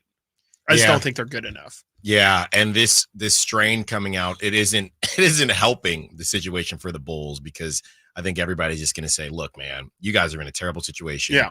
You put yourself in a terrible situation, and we're willing to help you, but this is our price. So it is a very, very interesting situation for the Bulls and anybody that wants to entertain that. But there's some teams that do need picks, right? I mean, I think there's some teams that would, you're going to give us 2 picks and we get Zach LaVine the player. Okay, now we might be talking. From the 916, we would look stupid trading away Keegan and not winning anything, considering how he's probably one of the best draft picks we had, not counting Halliburton, in a long time, especially if he goes to another team and is 2 times the player he was here. So we did this a while ago when Halliburton was wearing his Where's Waldo outfits and things like that. Inspector Gadget, go Gadget corny. Yeah. There is a conversation to be had about how the optics look and why Keegan Murray may not be moved simply because of what happened with Tyrese Halliburton. Yeah, I think I think that it is something to keep in the back of their minds for sure. I don't think it's necessarily something that's going to inform their decision making. I think that you can't really hold that over yourself. If you are trying to make moves, you can't let that prevent you from doing it. But I do think it's definitely something that they have to consider is the PR of it, because you don't want another Tyrese Halliburton running around and making the Kings look bad on a national stage, even though we know the reality of the situation, that the Kings are doing fine with their side of that trade. I think the difference too might be, that was a bit of a desperate move. We talk about the Kings, operating from a strength of position or out of a strength from desperation. They were bad. The Kings were a bad team on their way to another bad season that year, and that move brought them from bad to good. I think there might be a difference in mentality in going from good to great, which is, I think, the step the Kings are willing to make. And I think you have to be a little bit more cautious with doing that, because it's such a fine margin that you don't want to give up on Keegan and then end up in the same exact spot that you were before, to the point. Like, I think, if Lauri Markkanen doesn't make the Kings into a second or a third round team, a Western Conference finalist team, I think everybody from the national perspective is going to say, okay, you got better, but you gave up on Keegan Murray for purgatory. And I don't know if that's necessarily a better decision. Feels like, and for that reason, you can almost argue damned if you do, damned if you don't. And so why even think about those kind of things? So I guess it's just a long way of saying the Kings are in a really tough situation. But I do think, I do think the basketball world will look at this move differently because of how coveted Lauri Markkanen is. Sure. I think Sabonis was not coveted the same way. Not. Yeah. And Tyrese not Halliburton. As good PR. Yeah. Exactly. I think the PR would be different, even if it didn't end up working out. Hey, you got to take swings, and look how long it took the Celtics. They've been in the mix for a long time. But they finally got it done with all the different iterations of the team that they've had. Coming up next, Malik Monk's first contract with the Kings, named one of the 5 best contracts in the past 5 years. We'll tell you who said that and break all that down. And at 12:30, Mike Bibby says he wants his number retired. Are you on board with that or not? Stiles and Watkins, Sactown Sports. The NFL's leading rusher plays here. A handoff to McCaffrey, walks in the end zone. Handoff to McCaffrey, takes it right down to the goal line. He does his thing again. McCaffrey goes in motion right. Backwards pass led by Juszczyk. A block there. Hurdles a man. 10-5. Touchdown! CMC! You can hear all of Christian McCaffrey's touchdowns on your home for 49ers football. Sactown Sports. Imagine the most beautiful panoramic setting. Endless waves crashing on a beach. Kids playing in the park. Now, right smack in the middle of your perfect picture, imagine just one piece of litter. It doesn't fit, does it? And it simply doesn't belong anywhere. Certainly not in California. Not even one piece. Good news? If we work together, we will change it all. Clean California. Zero litter is the goal. CleanCA.com. Bonneville International Radio Station contests are open to participants at least 18 years of age and older that are residents of California and who reside in one of the 6 counties that make up the Sacramento metro area, unless otherwise specified. Employees or agents of the station, Bonneville International Corporation, other area radio stations, or any entity associated with the contest are not eligible to win, unless the station otherwise specifies in its own discretion. Persons who have won in the last 30 days from a station contest or event may not be eligible. For a copy of the general contest rules, visit khtk.com. The best things in life, they come in twos. 2 scoops of ice cream, 2 tacos. And now for a limited time, get our best deal of the year. Buy any phone when you switch to Consumer Cellular and get 2 months of service free. That's right, the same fast, reliable nationwide coverage as Big Wireless, now with 2 months free. Proof the best things in life really do come in twos. Visit consumercellular.com or call 1-888-FREEDOM. Second and third month of monthly base service fee waived for new customers with the purchase of a phone and activation by July 31st, 2024. Taxes, fees, and third-party charges will apply. See website for additional details. Whether it's expanding your business, upgrading your equipment, or covering payroll, you can score big with swishfunding.com, the slam dunk solution for your business funding needs. If you have at least $25,000 in monthly revenue and been in business for at least 1 year, qualifying's easier than a layup. We fund up to $5 million in 24 hours. Go to swishfunding.com, SWISH funding.com, swishfunding.com. 18 number ones. What was I thinking? Countless ACM and CMA awards. Sold out world tours. And now Dierks Bentley is coming to Sacramento for Country in the Park 2. September 28th at Hart Health Park at Cal Expo with Parmalee,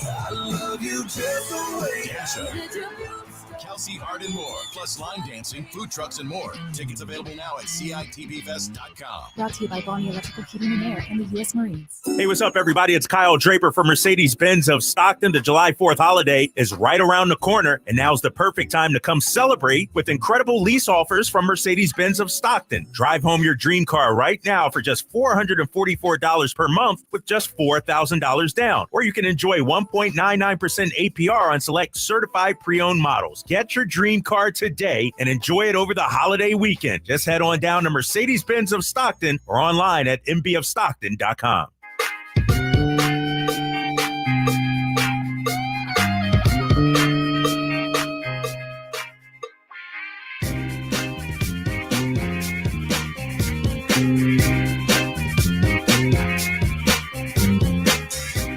Sactown Sports. Call or text at 916-339-1140.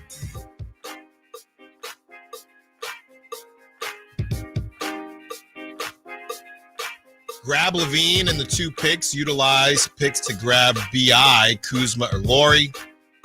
Let's not worry about the second apron until we are there. That's all in right there, Chris.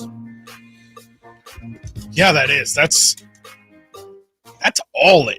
And I'm trying to think, like, is it just that we don't think about it because, you know, it's not a premier name, or is it because it was a late entry into the trade pool? But it doesn't seem like anyone's excited about Cam Johnson or Dorian Finney-Smith.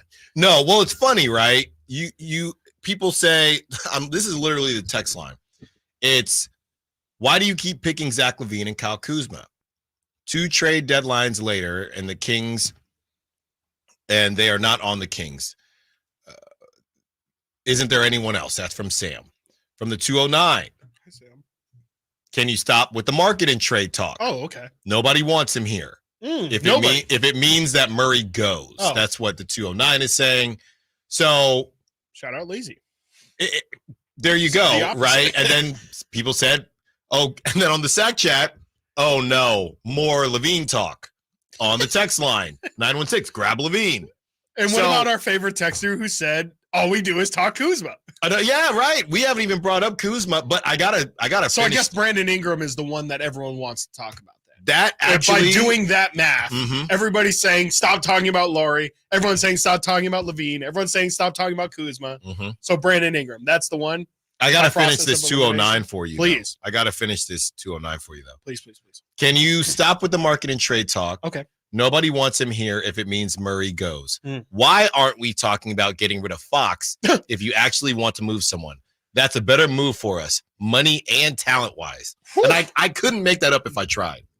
So that's from the 209. So no one wants to trade Keegan, but we should talk about people trading the franchise player. Yeah. Okay. I mean, again, to the Sean Cunningham point of nobody's untradeable. I mean, I guess I hear you, but I'm sorry. What are we doing with that? We have to talk about a point guard back. I mean, to be honest, Alan, I mean, that's not our jobs is to talk about what's happening now, what's relevant, what is real, what are some actual things that should be talked about within this King sphere. And you could do as much Google News searching as you want. You're not going to find anything about the Kings even shopping De'Aaron Fox. So while we're at it, let's talk about the Kings potentially working out a sign and trade for LeBron James. And let's talk about how we can get Steph Curry over to this side of the Bay. And if we're just going to be talking about things that, just can happen because it's a possibility, because it exists. Sure, why not? Yeah, the bottom line is the same names are circulating, and I even feel like we've done a pretty good job of we've touched all the bases, bringing in other conversations. Right, we've talked about Karl Anthony Towns, we've talked about Jeremy Grant, we've talked about all of the major players that we feel. We even talked about Jimmy Butler months ago. We talked about Jimmy Butler, and Lord knows I don't want any conversation. I don't want to have the conversation about Jimmy Butler, but there is a conversation to be had there as well. It's just, what are you going to give up? And maybe that's the deal. Maybe Jimmy Butler's price tag is dropping. His issue was, when you get back into the second apron talk, he wanted a max deal. A max deal, very similar to Paul George. So I hear everybody on who you have and who you don't have, but at the end of the day, there's only so many names that are going to be that are realistically going to be circulated. And unless you have something that truly makes sense, we do not have time to entertain moving De'Aaron Fox and, like Chris said, hypotheticals that just aren't going to happen. There's no point in us talking about that. Yeah, no, I mean, I know it's summer, and I know we joke during the year about, oh no, that's summer content. We could do that. But it's not here yet. That's something. While definitely the heat is telling us summer is here, in terms of the actual content dead period, we're not there yet. Maybe then we can explore a little bit more into those kind of hypotheticals. Sure, there's nothing wrong with having the thought exercise of, should the Kings consider trading De'Aaron Fox if they're actually serious about becoming a contender. That's fine, but it's just, if you're going to say we actively shouldn't talk about something and instead talk about that's where it just doesn't make sense from our side of things. Yeah. So, it is what it is. This is what the offseason brings. And this is what, I don't want to say boredom, but this is what silence brings. Absolutely. When nothing is happening. Yeah. What is it, Chris? You could enter any book you want, right? Where there's a collection or a group of people, and you're on you crash landed on an island. You start to turn on each other. Oh yeah, every time. And we are 4 days into free agency. Oh yeah. And I think that's starting to happen. Yes, now. Camps are starting to separate themselves. The Clicks Levine are starting. camp, Yes, exactly. The Kuzma camp, the Ingram camp. I guess there's a Fox camp Why now. not? There's a Keegan. There's a marketing camp. Yeah. And it's it's becoming dog eat dog at this point. 916-339-1140. Let's get to Steven. Wants to be part of the conversation. What's up, Steven? What you got for us? Hey, how's it going, boys? What's up, Steven? Hey. Hey, I just wanted to say, because I never got to say it as of last week, man, but it was really dope to hang out with you last week over at over at Public House, and I wanted to, was it last week? But I think so. It was nice, yes. man. I just wanted to say, and by the way, Chris, thank you for the recommendation on that pretzel. Yes. That pretzel was absolutely top shelf, just literally so good. It was soft. It was crispy on the outside. That little, what they give you, the little pimento cheese that they give you. I've never had pimento before, and boy, I was kind of staring at it, and Simone was like, "That's pimento," and I was like, "Oh, thank you for putting me on game, dude." And so yeah. Anyway, let's get greedy here, right? How many potential moves are there out there that we can actually make? Because it really just the going narrative seems like we only got one move to make for that one big player. Mm-hmm. Like, could we go and get a possible look? I'm literally just spitballing here. Okay. So let's just say, hypothetically speaking, we could pull off like Cam Johnson, Dorian Finney-Smith, and then, hey, BI comes along with it. I feel like I've given up way too much and asking for the farm, really. But is there potential, because the narrative seems like there's only one move. Is there more than one move out there where we could get a superstar and maybe get some smaller pieces, like, i.e., Dorian Finney-Smith and a Cam Johnson? Thank you, guys. I appreciate you. I'll take the answers off the air. Thanks for the call, Steven. Yeah, I mean, look, there are a lot of different ways to get this thing done, right? And the other part of this is, how much do the Kings value their own players, right? We know that they've shopped Harrison Barnes and Kevin Huerter, but how much do they actually want to move off of them? Yeah. We're not hearing we've heard a lot of stories this offseason with the Kings, with, from Mike Brown to Sasha Vezenkov, but we're not hearing what we're hearing about Zach LaVine and the Bulls. There's a strained relationship or something needs to happen. I think that they have two guys. Honestly, the one guy I would worry about more is Kevin Huerter from an attitude perspective, just based on some of the stuff that happened during the season, during this past season. But Harrison Barnes, he's going to grab his lunch pail. He's going to go to work. Yep. Put on a suit, a very nice suit, very crisp suit. Every single day until someone tells him to go somewhere else. Yep. So you do not have to move him if it doesn't make sense for you. Yep. That's the other part of this. We don't know how much Monty values these guys and how much they feel to the run it back narrative, how much they feel like we can't bring back both of them. Right. I have no clue, because it might not be as dire as Kings fans think it is in their minds. Yeah, I think the only thing that makes Kings fans or the situation feel like it's dire is that it's the urgency for something new, right? It doesn't even really have to do. I mean, I think a bit of it obviously has to do with their play, but I think it's just that those are the two most obvious ones to move on from. And yeah, I mean, I don't think there's 100% a necessity to move off of those guys. I mean, they both seem happy. I definitely agree with you that I think Kevin would be the one emotionally that I would be more concerned about if he is going to stay around here. I think last season he, especially towards the end of the year, was pretty open about the frustrations of this year. And frankly, I mean, I think he even specifically discussed being put into trade rumors in the middle of the season and how that affected him. So I can imagine that an entire offseason of being dangled would probably have a pretty negative effect on his mental, on top of the fact that he's probably a bit concerned that the guy who's been breathing over his shoulder this entire time, and Malik Monk, just signed here long term. Right. And another young kid, and Keon Ellis, is also emerged as a potential candidate. And they drafted Devin Carter. And they drafted Devin Carter. So that's a lot of people that are putting pressure on Kevin Huerter.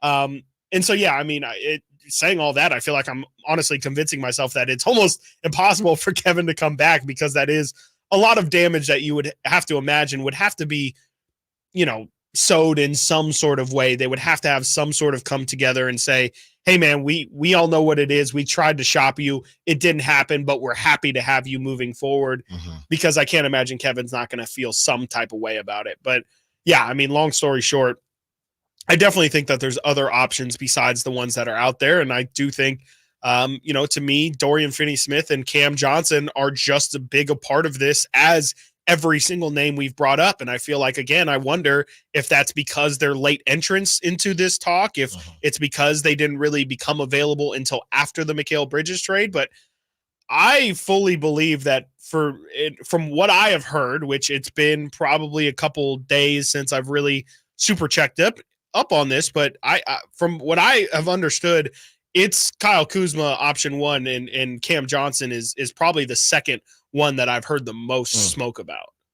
And maybe that'll be enough. Yeah. Maybe that will be enough. Coming up next, we ask the question about Mike Bibby. We play that audio. Should his number be retired? I'll put it to you like this. There are people on the text line that aren't saying yes. It's not 100%, as is not much in life. Stiles and Watkins, Sactown Sports.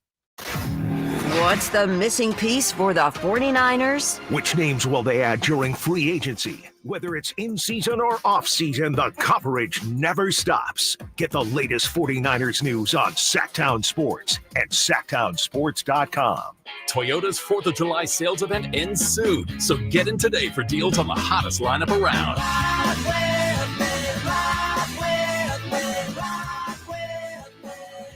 Don't miss a low lease on a fully redesigned 2024 Tacoma or low 1.99% APR on 2024 Tundra and Tundra Hybrid.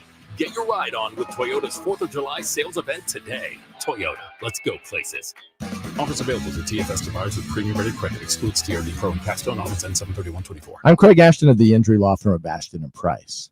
Whether you've been injured on a bicycle, as a pedestrian in a slip and fall, auto, Uber, Lyft, or big rig accident, you need Ashton and Price in your corner. When you call Ashton and Price, there's no chatbot telling you to hit 3 for accounting. You're greeted by a real live person who will immediately transfer you to an experienced attorney. The consultation's free, and there's never a fee until you win.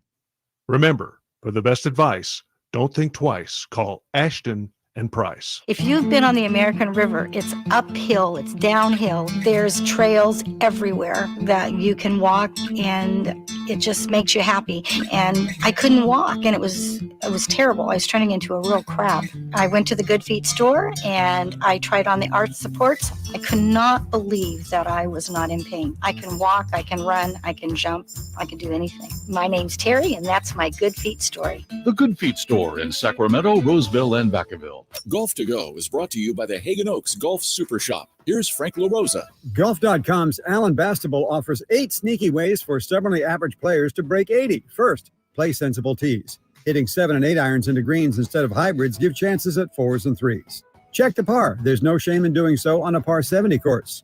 3, check the forecast. A day after rain can mean soft greens. 4, avoid big numbers. It's not the bogeys that will derail a 79. It's a couple of bigger scores. 5, you got to believe. Give yourself a pep talk and temper the feelings of gloom. 6, keep like-minded company. If you're a grinder, play with fellow grinders, or play with music, or gamble if that's your game. 7, a little luck helps. Even tour players recognize luck. 8, don't obsess over, breaking 80. You're going to know if you have a good round going, so have your partner keep score. At the 18th tee, ask where you stand, as it may affect the way you approach the hole. Sounds simple, huh? Now go out and do it. And have some fun. That's your Golf to Go. I'm Frank LaRosa. Coach Doug Christie here to let you know it's the 4th of July Sell-a-thon at Folsom Lake Ford. All your favorite models are on sale. Get 0 down deals on approval of credit right now. Hurry to Folsom Lake Ford.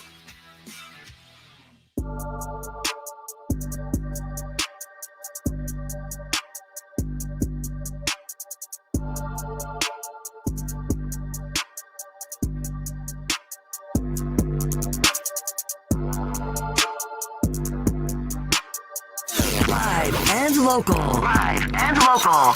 This is Sactown Sports.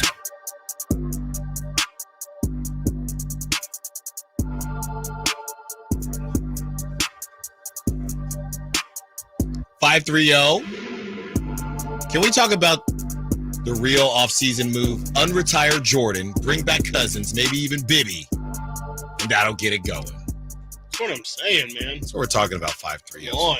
Speaking of Mike Bibby, he had some things to say, Chris, as far as his time in Sacramento and whether or not his number should be retired or his jersey should be retired. And he definitely wanted to get you find a way. You find a way to talk about something if you want to get it off your chest. Yeah, exactly. He wanted to get it off his chest, is what he had to say.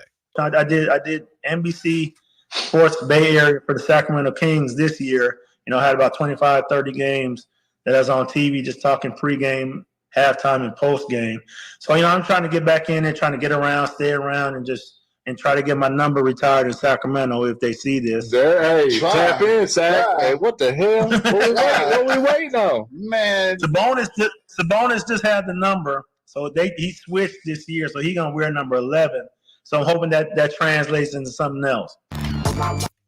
Man. Yeah. That dude, that's crazy. And that's how you know, to your point, that he really wants it. He's keeping track on the number itself. He's like, yeah. I've forgotten a handful of times that Sabonis has changed his number from 10 to 11 this year. Mike is like, taking that note right there. He changed his number. That means what's the excuse now, huh? You had an easy excuse of saying, oh, well, one of our best players is wearing it. You could ask him, talk to him about it. Number's clear now. There's never a better time if you are going to do it. I'm blanking on who else has worn 10 as a King too, post Bibby. Post Bibby, Nick Stauskas. Yeah, I was going to say, I don't think it matters. Yeah. No, I remember seeing Sabonis in the 10 when we first got him, and you're right. Frank Mason did. Frank Mason. I was on the Frank train for sure. Oh yeah, he wore number 10 as well. Frank Mason, man. Just as Devin Carter pushed out Davion. Yeah. Davion pushed out Frank That's Mason. right. Oh man. Actually, Hopefully that's kind of where we're at, right? Like that's where we're at. That's they got a little bit better. Charizard. Yeah, they got a little bit better each time. That's what I was thinking. The evolution. Yeah. You got to crawl on socials for that, Nate. Yeah, Nate. Okay. You got to crawl before you walk. I'm going to probably steal that. And so Mike Bibby first. Yeah, Mike Bibby. Chris, let me just ask you the question. Lifelong Kings fan, of course. You got to retire that number, right? I think so. There's actually a lot of Kings fans who I think would disagree. I'm one of them. Yeah, I personally, this gets into a classic schoolyard. Why do I have to bring somebody else down to talk well about somebody else? But when Vlade got his number retired, honestly, I was like, okay, what are we doing here? Like Mike Bibby hit the biggest shot in Sacramento Kings history, point blank period. That game winner that he hit against the Lakers to put them up 3-2 is the closest this franchise from a Sacramento perspective has ever gotten to the NBA Finals or to winning an NBA Finals. And I think Mike was really, I always say he was kind of the turning point in this team being a fun, I know socials didn't exist at the time, but like a good Twitter team and a good, highlight team with Jason Williams and C-Webb throwing behind the back passes to everybody and whatever. They found a little bit of success for sure, but when they got Mike Bibby, that's really when they were serious about contending. And Mike was also the last of that group to leave. They ended up trading off Peja. They ended up trading off Christie. They traded off Weber. People forget. I think Vlade retired with the Lakers, if I'm not mistaken. And Mike stayed. Mike was with the Kings in their 2006 run when they were in the playoffs for the last time before last season. I would be okay with it. I would be more than okay with it. I think he's kind of been the forgotten one. Of course, I think Doug deserves some sort of shout, but I definitely think Mike is right on the borderline. And I heard the morning show talking about it this morning, and I think they actually fell on the side of probably not, but we should have some sort of ring of honor to have these guys who are close but not quite in there. I think they mentioned Rick Adelman and Jeff Petrie and putting Mike Bibby in that category. And I think Doug would definitely be in that category. And, you could definitely help remember Bobby Jackson as well. Like, I think Bobby's somebody who should be remembered for not only his time with this team, but also when he was a coach in the years that he spent here as an assistant. This is from the 916. I'm 40. I'm a man. I'm 40. I'm 40. I'm 40. You don't like it? Go play in her murals, brother. What a goat. I'm 40 and have been a Kings fan my whole life. Have basically watched every game going back to the early 90s, and I have no problem saying what I'm about to say. Okay. Heck no. Oh, see? Bibby shouldn't have his number retired. If you were a key contributor on a team that at least won their conference once and let's say spent minimum 5 seasons on the team, that's acceptable. But no one in the Sac era should have their number retired at this point. Webb definitely should. Webb absolutely should, and he does. But that was my point with Vlade is like, I think the the floodgates have already been opened from my perspective of things. I would generally agree that if you're going to straight up retire somebody's number, it should be a case of, I cannot imagine anybody in this franchise's future ever being as important or impactful as this individual, so much so that we're going to take this number out of circulation. I think Weber definitely fits that. I can understand how Peja has the conversation to fit that. He was at one point, I think he had a season where he finished top 5 MVP. I feel like once Vladdy's number got retired, for me personally, I said, okay, clearly, and I can't say this without saying no disrespect, but it is kind of disrespectful. If we're doing this, like, what's the line here? Because Vladdy, yes, I understand, especially as a Hall of Famer, his contributions to just the global game absolutely cannot be understated or overstated enough.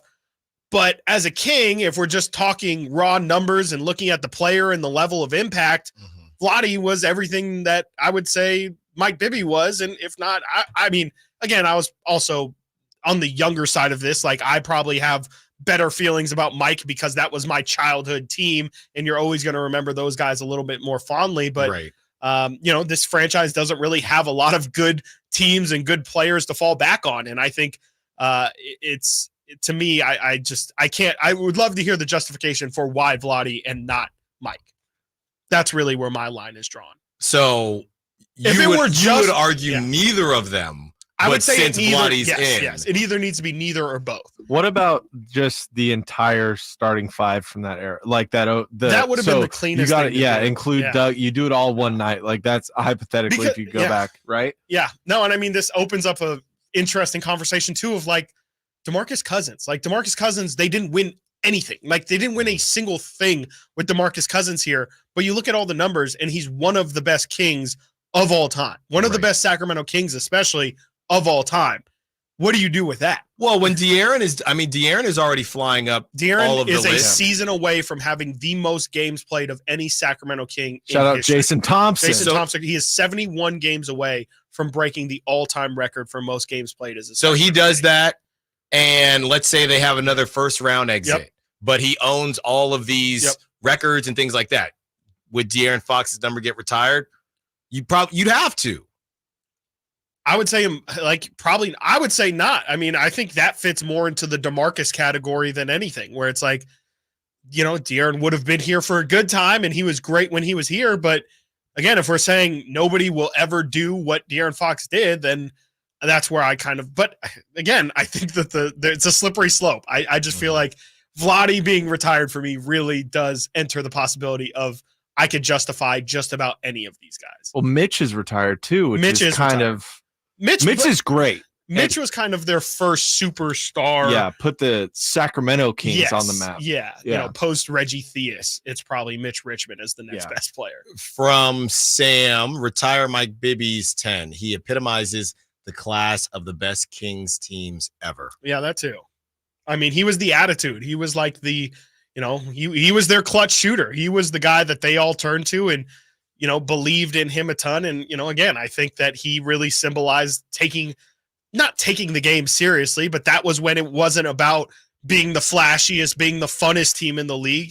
It was about being the best. And I think, when Mike got here, that really did symbolize, no, these guys are actually not trying to, but like they're really in title contention at that point. Me personally, I'm just not really huge on retiring numbers, period. I feel like the line needs to be, because what we're doing now is that it depends on your organization. Yeah, right. 100%. It depends on what you mean to that organization. Don't get me. OKC has Nick Collison's jersey retired. Yeah, Nick Collison. I would like to add, as a 49ers fan, there are way too many jerseys retired. And you can't use the number. It's a logistical nightmare to me. It's crazy. And it's even worse in basketball because you can't give them 84. You could. You're going to have to. Yeah. That's why you got to earn it. Look at the Celtics Summer League this summer and just look at the numbers that they have because they've retired so It's a logistical nightmare, guys. Yeah. And I'm not saying to not do it. I'm just not big on retiring jerseys, period. Yeah. Period. But like you're telling me like Steph shouldn't have his number retired? Or like Clay? But I'm saying there's a line. I'm saying it depends on the organization. Yeah. It's got to be like with the Niners, I think if you went back, you get like 5 guys. It's like Ronnie Lott, Jerry Rice, Steve Young, Joe Montana. Right. And after that, I mean, maybe Dwight Clark just because of what he meant to the game and his passing and everything. So but like it's the Warriors. The Warriors is easy. It's no. Well, I guess they said they were T.O.'s doing not Kevin Durant. retired. And I didn't even think the Warriors should retire Kevin Durant's jersey. No, They definitely should. no. Well, they're going to. Yeah, they're going It should to. just be Clay, Steph, and Draymond. That's what it is. That's maybe it. Iguodala. Iguodala will probably have his. And that's This again, one gets squirrely. that's again on That's the line. great. Because if he gets it, Mike Bibby was And just that's as my- important That's my point. to the Kings That's my point. Is as Andre Iguodala. And that's my point. Is I'm fine with Webb and Peja. Peja, I think you're skirting the line, but there's an argument for it. Once you opened up that floodgate with Vlade for me, and yeah, I even saw, I think it was Curtis on the sack, Dwayne actually on the sack chat said, you to say all that about Boogie, Mitch's teams weren't better. So you could definitely argue that, to your point of it's organization by organization, the Kings have kind of different standards. And I think if you're just a good player for this team for the first 30 years of their existence here in Sacramento, I think that is justification enough because they don't have the success. If they're going to do it off of success, there's only this one batch of guys that they can really pick from. If you're doing it off of actual best players that you've ever had, that makes it a little bit easier for Sacramento. And it's, frankly, it is kind of embarrassing to not have any numbers retired. And I think that's a bit why they have some of theirs retired. Sure. What about Frank Gore, Nate? Oh, see, I no. If we're going to my by their standards, see, that's crazy. no, by their That standards sounds now, crazy to me. yes, by their standards now, but by what I just laid out a couple minutes ago, I think it should be those guys, and then I mean Patrick Willis and Frank are a step below, and then you got it's really hard. It's really, really tough conversation to have. From the 916, Raiders do not retire numbers, and they've had dozens of greats. Absolutely. Don't retire them. Yeah, the 209. The Yankees have pretty much every number retired. It's too much. Yeah, it's too much. It's too much. I think the franchises, this just came to me. Here we go. Pitching a crazy idea. Here we go. Every league should put a limit on how many numbers you should have retired. Everyone starts fresh next year and you get 5. And you get What are you 5. talking about? Well, people were saying to unretire Vlades in the sack chat. I kind of think you should. No, You can't. I know you this can't. was You literally can't. This was no, you can't do that. This was like a thing for a bit. Did everyone retire Kobe's number? That didn't happen, right? Where every team. I think everyone retired Bill Russell's number, which is 6. That sounds right. I believe. Yeah, or at least they kicked it around. Yeah, I don't and know. they've if also that's kicked really around done. retiring 23. And they look, and I said the same thing, and it's tough. Jackie Robinson's number is retired. Right. Yeah. And then they wanted to have the conversation on after that game when Willie Mays passed away, and then after Rick Wood, should Willie Mays' number be retired? Mm-hmm. It's not that I don't want it to. Right. Jackie Robinson is like the biggest, most important figure to baseball. Oh, it bugs me when I see players in college wearing 42. Yeah. Like They just don't like, or high school. What are you doing? That's not a shot at Willie Mays or anything, but it's like beyond. It's. But that's a whole different level of the whole league. Yeah. This is also interesting though too, because couldn't you argue that you definitely, to the argument of you shouldn't retire people's numbers, like it then becomes symbolic of that franchise. Like in soccer, the best players always wear 10, and it's like to the point.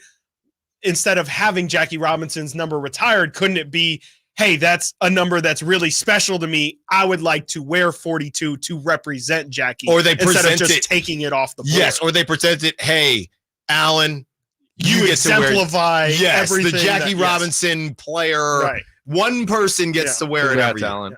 Congrats, you did it. Well, it ain't going to be you, Nate. All right, coming up next, we continue the conversation. Rob Parker is not happy about Bronny's deal. We have some fun towards the end of the show as well. We talk some baseball with the A's and Giants and this Sacramento Heat, and we get into some new names as far as the Sacramento Kings are concerned. Stiles and Watkins, Sactown Sports.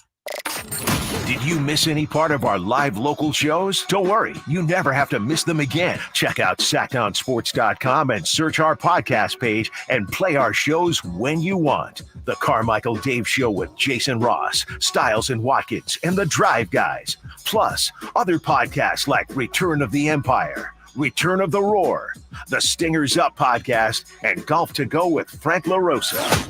They're all available right now on SactownSports.com.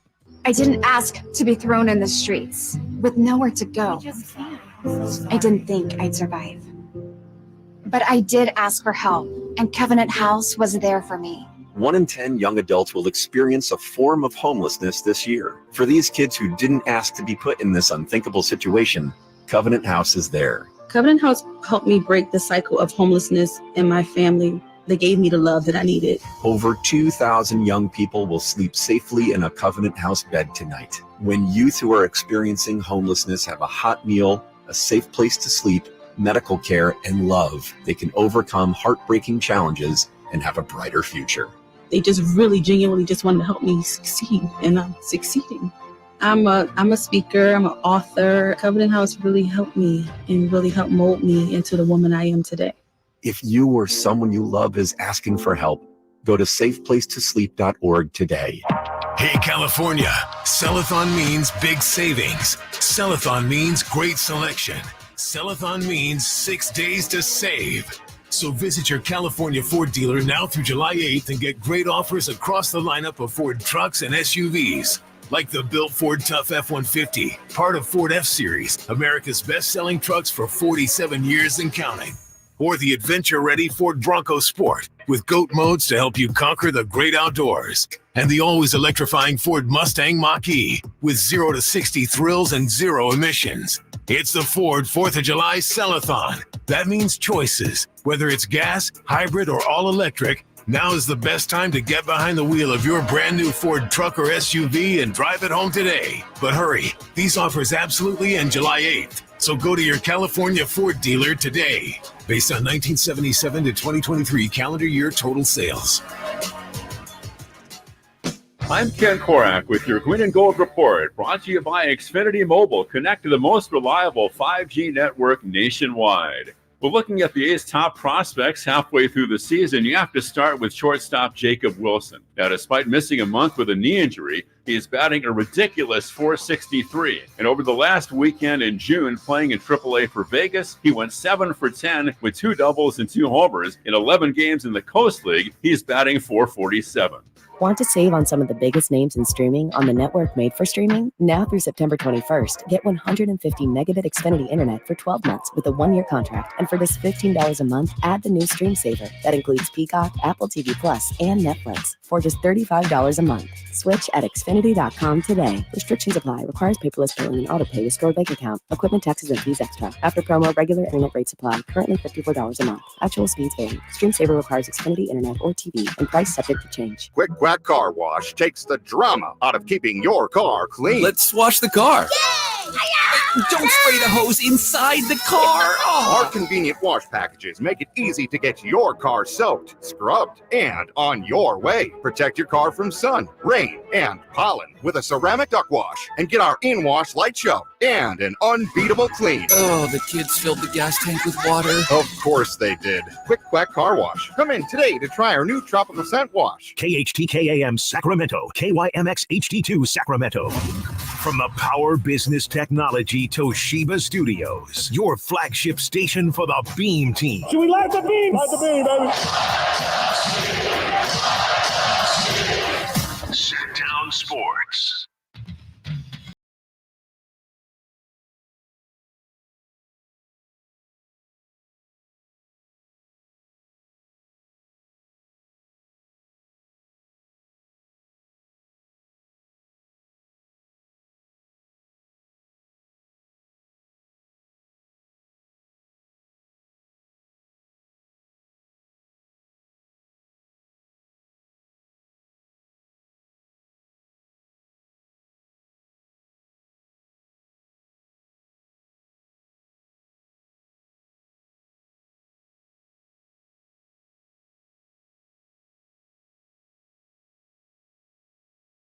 $7.9 million. You really just couldn't do that. How did LeBron not force them to do the 8?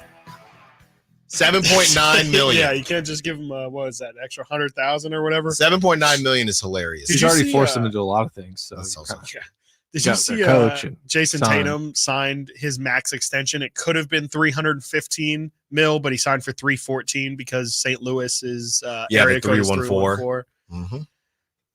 Are you that prideful? Are you willing to take $1 million less just to? Are you that rich already? City? Yeah, I would.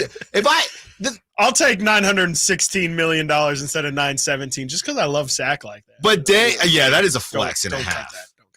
That is a flex and a half. Well, you got to handle those logistics. That was wild. They have situations where I know rich people have said, and I know we're talking to Dave about this a couple of days ago. The first $1 million is oh wow. Oh yeah. The next what is it? The next 10 million is oh wow. Then everything after that is just gravy, baby. Yep. You wouldn't know it by how people act, right? That have way more money than all of us, but I would do stuff like that all the time. What can you buy? $60 million a year. And De'Aaron, so the person who wanted to move off of De'Aaron they said, I'm not saying I would move off of De'Aaron, but he's about to get the max. Do we think he's a max player? That's 60. My thing is this. We have to discuss what he gets if he doesn't get the Supermax. Because if he gets a Supermax, that means that he was all NBA or the MVP or Defensive Player of the Year, which to me means that he deserves it. Yeah. He's not getting it just because. Yeah, for playing. Now, if you want to argue that the max that he would get, he's not worth that, which would probably be around, I don't know, 56, $60 million, whatever it is. If you want to argue he's not worth that, then we can have that conversation. But I mean, I just don't know what I would do with that money. I truly don't. And this is our, show before we go on vacay, and you don't normally even think about it because it is what it is. I honestly don't know what I would do if I made $60 million a year. I don't know what I would prioritize for sure. Gambling's not as fun. It's definitely not as fun, right? I see Drake. I was going to say Drake is gambling on. Aubrey is out here just dropping racks on. It's not as Odell fun. Beckham catching a touchdown today. It's just pride. It's just pride. It's just pride. It literally is. I have no idea. Yeah, I mean, of course, like you want to get the big things taken care of first. You got to get a house. Probably get yourself a car Chris, or two. They got houses. Oh, they got houses. They got cars. Yeah, for sure. Cars is okay. Multiple you can make cars up words. You don't even have to. You don't have to do anything. I don't have to do math. No. I don't have to spell. No, I don't have to do anything. Cook. You don't have to cook. You definitely don't have to clean or do laundry or nothing. I mean, that would probably be the first thing I do too. Is definitely get some sort of personal assistance out here. That would 100% be the first thing I do. But that's, I mean, I also have no frame of like what what is crazy spending for these guys? Like in one purchase, are they afraid to drop $500,000 in a I don't know. My brokenness is showing. No, I don't think so. I mean, what makes them hurt? Yes. What makes them say? Because we always talk about the fines, right? They get fined $500,000, $250,000. What's his name? Deuce? 25,000. Deuce Tatum's. Deuce Tatum. Yeah. Deuce Tatum. He goes to Dad, can I have blank? At what point did Jason Tatum say, I don't know if we can swing it, son. You need to learn the value of $1. Can we have a planet? Dad, can I have this planet? You literally took $1 million less for a meme. What are you talking about? You're not going to give me a car for my 16th birthday. Dad, I want that planet. I mean, I don't know. Why not? I'm sure you could. It's part of growing up, though. Yeah. Your parents are supposed to tell you no. They're supposed to tell you no. But I mean, there's you got to tell them no just on principle, yeah. I guess. No, you can't have the sunroof in the car. Sorry, no. That's By the way, line. Speaking of getting a bag, it's not quite the same bag, but Monty, do something. Free agent Joe Ingles has agreed on a 1-year deal to join the Minnesota Timberwolves, sources tell ESPN. Ingles reunites with his old Jazz teammates Rudy Gobert and Mike Conley Jr. He was on the list. He didn't move us at the time. Who is going to come in and say, why didn't we do that? Marty! Is Joe Ingles the line where not even Kings fans will say, come on, Monty? Yeah, we could use a wing. Yeah. Come on, he's a shooter. Yeah. You just got rid of Sasha. You could have found a spot for him. Lefty. Yeah, I think. Yeah, and he's lefty. You know, he's we lost a lefty. Got to get back a lefty. Get one back. Yeah, absolutely. I think. I like Jingles as a personality. He's hilarious. As a player, he's definitely starting to feel his athletic shortcomings. I think. You know, he's never was the speediest guy, but it seems like he's kind of lost that half step after already being a half step too slow. And you know, he is a good shooter, but he hasn't really been a big impact player for a couple years. I like Jingles, but I do unfortunately think that his days of being a noteworthy signing are pretty much over. I didn't hear any really rumors about him, and I think he spent the season in Orlando. He did. And I don't remember a single Joe Ingles thing this year from Orlando. Okay, well, that's still another one off the board. It sure is. Another one off the board for you. And yeah, I think, was that the shoe that everybody was waiting to drop before these moves get made? The floodgates are open now. Yeah, I highly doubt it, but you know, there is another player off the board as the Kings. We wait for something to happen. Here you go, Chris. This is from, oh my gosh. This is what we're doing day before 4th of July. I'm nervous. I have to read it. You do now. From the 530. And we got to be nice. Okay. Read it. I know. If the Warriors consider it's time to start rebuilding, what if the Kings propose a trade for Curry? Trade could be Keegan, Herter, 2 first-round picks, and 2 pick swaps. That's not enough. I just said we're not doing this. Yeah, and that's not enough. I didn't even hear the trade because all I heard was trade for Steph Curry. Yeah. I literally, you know, I just yelled at a texter for saying we're not going to talk about, if we were going to talk about De'Aaron Fox being traded. Could I make an argument though? Sure. Could you say that moving off of Steph might possibly be more realistic than moving off of De'Aaron at this point in time? Yeah. Yeah. Okay. Well, then on team trade Steph. But then it's not as crazy as what you said about trading Fox. Well, yeah, trading Steph in general, but trading Steph to the Kings specifically. That tax, and you know what? And I always say it is a rivalry. That rivalry tax 530. Like I said, you're gonna need every pick up to when Rain Fox is draftable. Is this the same 530 as earlier? I do not know. Okay. Because we had a texter. I just want to know, kind of get a gauge of what's going on out there. There's a lot of 530s out there right now. Yeah, we appreciate it. I just feel like, you know, it's just not enough. It's not even close to enough. I just think that there's no dollar. It's almost like Caitlin Clark. It's just like you can't put a dollar figure on Steph Curry. You can't put a value on Steph because of everything he brings your franchise. Well, now I'm the oldest one in here right now. You got you, Nate in the back, and you got Kyle cutting up some stuff. Is he really? As well? Because I was going to say, you ever seen that movie Blank Check, but that's before your guys' time. No, I've heard you talk about that movie, though. Don't say that. Now I got another gray hair. Yeah. And I'm actually not old. Tell us, Grandpa. Tell us. We're just a young. Come on, Papa. We're just a young. We up and coming station. We're pretty young between the three of us, huh? Good. I feel really old, but yeah, you know, I'm not. Yeah. No. I mean, you said I'm this morning you're the second youngest host here. Yeah. Yeah, and it ain't close. And it ain't close. We're actually. Yeah, you said this before the show. We're actually in total, collectively, we are the youngest show in Northern California ever. I don't know about ever. We were actually stating let's just say it. There's an actual fact in there that we don't have to lie about. Yes. Yeah. But we are the youngest show speak confidently. Collectively. And the smartest and the best. Not only in Sacramento, in Northern California. Possibly, we could Google. It might be all of California. Yeah, there might be some LA hotshots. Nate, that's a producer thing. You can search that, right? It wouldn't surprise me if it is all of California. The internet's a little bad today in this building. Yeah, well, now it is when you have to do your. I'm going to run with it. I think it's California. Nate, look it up, please. There's no way. There's no way. What am I looking up? Are all their ages? Every radio station, everyone's every ages. Sports radio just station. based on looks. If they vibe it out. Vibe it out. If they look older than us.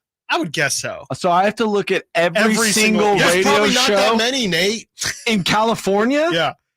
Just do NorCal and SoCal. Just do LA. So, dude, there's probably 10 billion in LA. Nate, there's really not.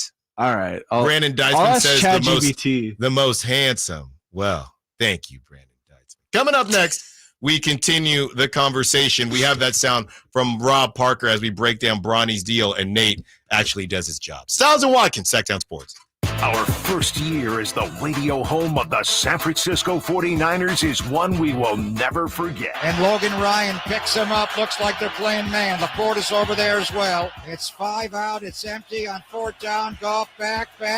Not going to get out to his right. Being chased. Throws, and it is incomplete. The 49ers take over on 4th down again. Congratulations to the 49ers on a terrific year. And thank you for so many wonderful memories. Carmichael Dave here for Capital Casino. Sacramento Summertime Heat is back. And, of course, Cap Casino, Sacramento's #1 poker room, wants to invite everyone to soak up some air conditioning, still with the most variety of table games in the region. And, as always, the best food, best service, and the best action, conveniently located in downtown Sacramento. Capital Casino, of course, reminding everyone to please make sure you gamble responsibly.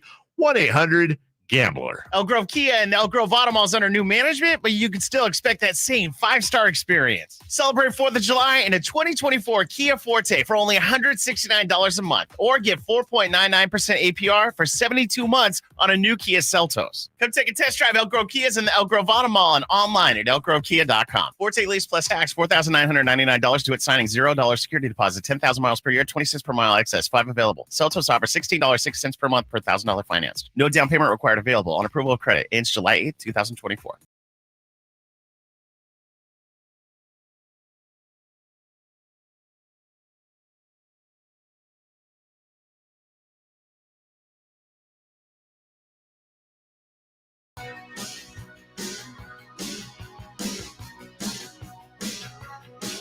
Sactown Sports. Call or text at 916-339-1140. Coming up at 1:30, we have Bleacher Report saying Malik Monk's first contract with the Kings named one of the 5 best contracts in the past 5 years. Nate was getting into my ear right as I was coming back from break. That's always good. Nate, yeah.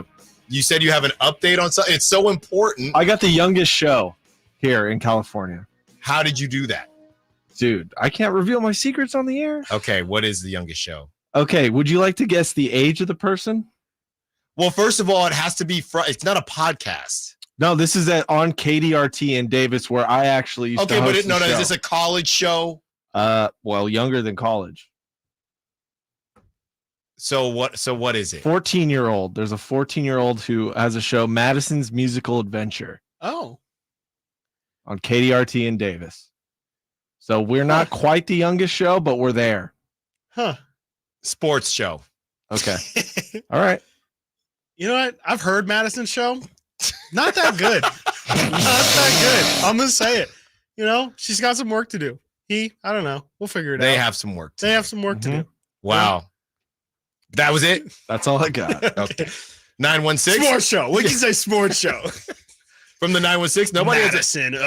Nobody has a face for radio like Stiles and Watkins. Oh, yeah. Well, you should. An absolute class. You should maybe look at the bookends here because, wow. Let me tell you. Mm-hmm. Ouch. They're not some lookers. They are not. Chris is unhinged at this point. Yeah, you know, well, I'm in my drapes mode right now. Oh, yeah. No, yeah. And I'm in vacay mode right now, Whitey. I'm LeBron James. Big fella. Give it to me, Nate. You know, I'm sort of LeBron James, of the station. Trying to boost the rating. It's crazy. Again, one more time. You know, I'm sort of LeBron James, of the station. Trying to boost the rating. Even he does the rating. Whitey in the background kills me. Yeah. Go on. Wait, listen for Whitey. One more time for Whitey. You know, I'm sort of LeBron James, of the station. Trying to boost the rating. I got you. I got you. Loud and clear, big fella. Yep. Yeah. Did we decide who you guys are? No. Oh, we threw out Clay and Steph, huh? Ooh. Well, I guess that's kind of over. Wow. I guess so. And you guys are just starting. You guys are just getting ramped up. It's kind of like I don't know who's like a good young Back. I think it's you're like the Darius Garland. We don't really like each other. I'm actually like, if Alan signs his contract, I want out. Alan's like, give me as much money as possible. As humanly possible. Well, Rob Parker, he also wasn't thrilled at what went down, specifically with Bronny James, who signs a 4-year, $7.9 million contract. And Rob Parker he's just going off. This is what he had to say. I think this is the worst decision that's ever happened in professional sports. And I'm dead serious when I say that. It changes what the essence of the game has always been, which is about competition. This is what we've always talked about. And the reason why you have an NFL where you have essentially 99% of the owners are white, and yet the league is 70% black. Meritocracy is what allowed this to be the case. They didn't go out and just fill their teams with people who look like them because they own the team and said, I don't care. I'm going to do what I want to do, and no one can tell me because I own the team. It was about the best people went out there, played the game, and the people who deserve to get jobs got jobs. I heard a lot of people throw around nepotism. And there's plenty of nepotism, and I've been critical I was of one that threw it around. Yeah, I'm plenty. And I've thrown out nepotism. Chris, it's wrong. We've seen it, especially in the front office. So he had me in the first half. Yeah, the beginning, sure. He was on point. Right. We says it's the worst thing to happen in the history of the NBA. It's the spirit of the competition, all that stuff. I just think this word nepotism is getting used way too much. I think so. Because he's comparing owners and not wanting to lose games. Right. And they would just have drafted a bunch of white people if there was It just I didn't quite get that. It's not the same. Kind of lost me there, but I do think, and I was honestly going to disagree with I agree with the beginning of what he's saying. I think he had a point there, but it's not the worst thing to happen in the history of the NBA. Nah, it's also not. Yeah, definitely not. But also, I would kind of push back and say he's kind of more because the thing that made me think of this is we actually had this exact same discussion when we were talking about Caitlin Clark being left off of the Olympic roster. Mm-hmm. And I said the Olympics is about competition. It's not about getting viewership. It's not about anything else. It's about taking home the gold. Rob's saying that for NBA teams, and that's just not true. NBA is entertainment. Mm-hmm. NBA is a television product. It is us constantly checking Twitter and getting updates on that. So in a way, NBA as kind of, maybe in a time previous to now, it was about the spirit of competition and making sure you're putting the best athletes out there. But it does feel like the NBA has definitely shifted more so than any other league towards this is about entertainment, baby. This is not about getting the best team to hoist the trophy at the end. It's not about any of that. It's about getting the most eyeballs and the most attention and the most talk about our league possible. And you could definitely make the argument Bronny is great for all of those things. Mm-hmm. Yeah, obviously we don't even know how much he's going to play. But again, people are going to watch to see when he gets in. I'm telling you what, I'm going to be watching the California Classic games because of it. And if he balls out, don't let him ball. If he balls out. I'm not sure if they're playing in SAC. I think they might be in the Chase Center.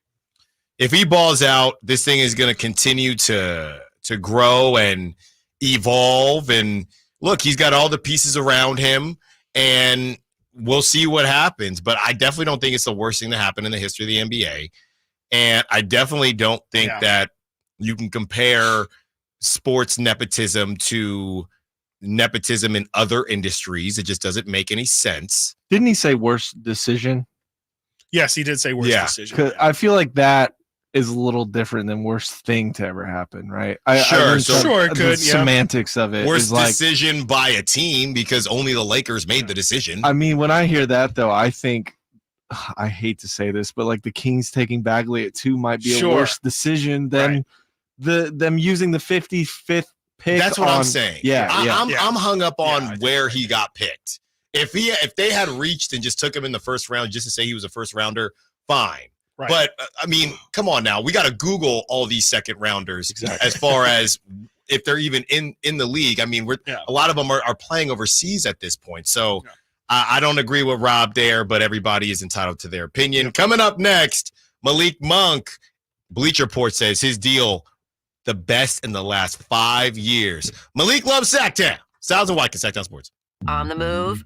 Got somewhere to be? Take Sacramento Kings basketball with you. The Sactown Sports app will let you stay connected to your passion. Never miss a moment of Sacramento Kings basketball with the Sactown Sports app. Hi, welcome to Staples. Hi, my son's teacher emailed his back-to-school list. He needs crayons and a comp book for every subject. Okay, no problem. With Staples Hot Deals, you'll find super low prices on hundreds of items for back to school. Oh, now they're saying he needs folders and glue. You got it. And markers? Of course. Oh, geez. Can we get a cart, please? Save big on back to school with Staples Hot Deals. Right now, 24-pack Crayola crayons and comp books are only 50 cents each at Staples. Ends 8/24, in-store only, limit 30.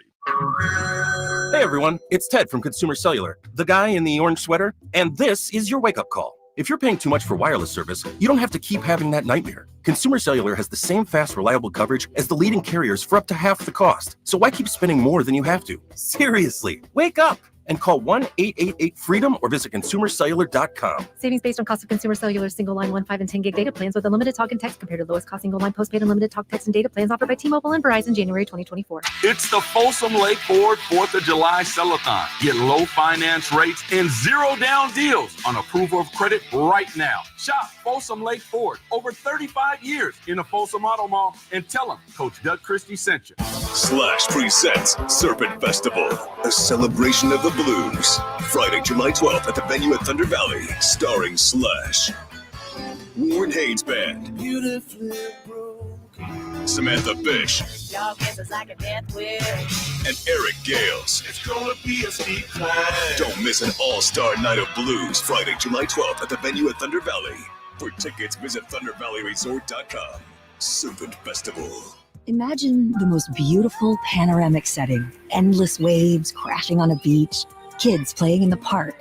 Now, right smack in the middle of your perfect picture, imagine just one piece of litter.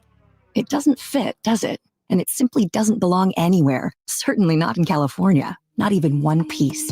Good news? If we work together, we will change it all. Clean California. Zero litter is the goal. CleanCA.com. Hey, it's Carmichael Dave inviting you to make the switch to electric this spring and save big with American Energy. Stay ahead of those spiking energy bills this summer with up to $9,000 in rebates on a new ultra-high efficiency comfort system. American Energy is providing huge rebates from SMUD as well as spring specials by installing one of many incredibly efficient AC options available to you right now. Get rid of those fluctuating gas bills in the winter and switch to year-round all-electric with American Energy. Let them perform a free in-home energy efficiency analysis and see where they can help you save for the warmer months ahead. These guys are the best. Been serving the greater Sacramento area since 1981. A+ from the Better Business Bureau. Learn more by calling 916-520-9990. That's 916-520-9990. Call 916-520-9990 now. I'm a very active person that likes to move around and go. The pain I was in was really excruciating. It was actually debilitating. I was basically heading towards a sedentary lifestyle. I had really tried everything, but I quickly lost hope with all of the things that we had tried, and that's what led me to the Good Feet store. And when I found the Good Feet system, it really just changed everything. It brought me back to life. I have my active lifestyle back. The Good Feet store in Sacramento, Roseville, and Vacaville. 18 number ones. What was I thinking? Countless ACM and CMA awards. Sold out world tours. And now, Dierks Bentley is coming to Sacramento for Country in the Park 2. September 28th at Hart Health Park at Cal Expo with Parmalee,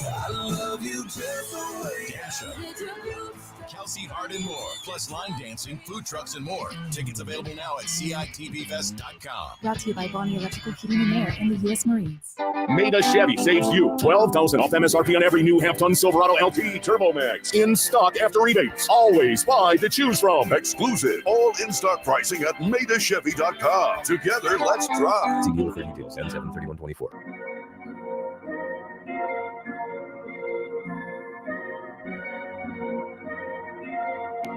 Live and local. Live and local.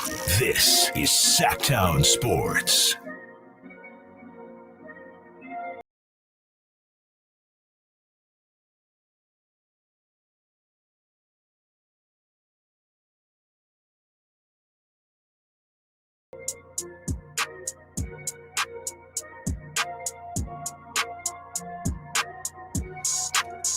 From the 916, we getting a Stiles, Watkins, and Nate banana boat over the weekend?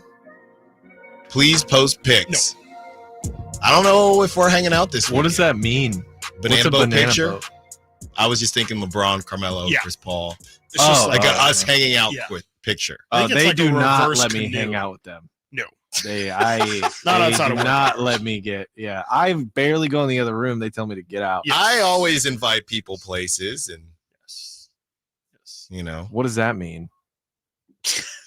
I always invite people places, and if they show up, they show up.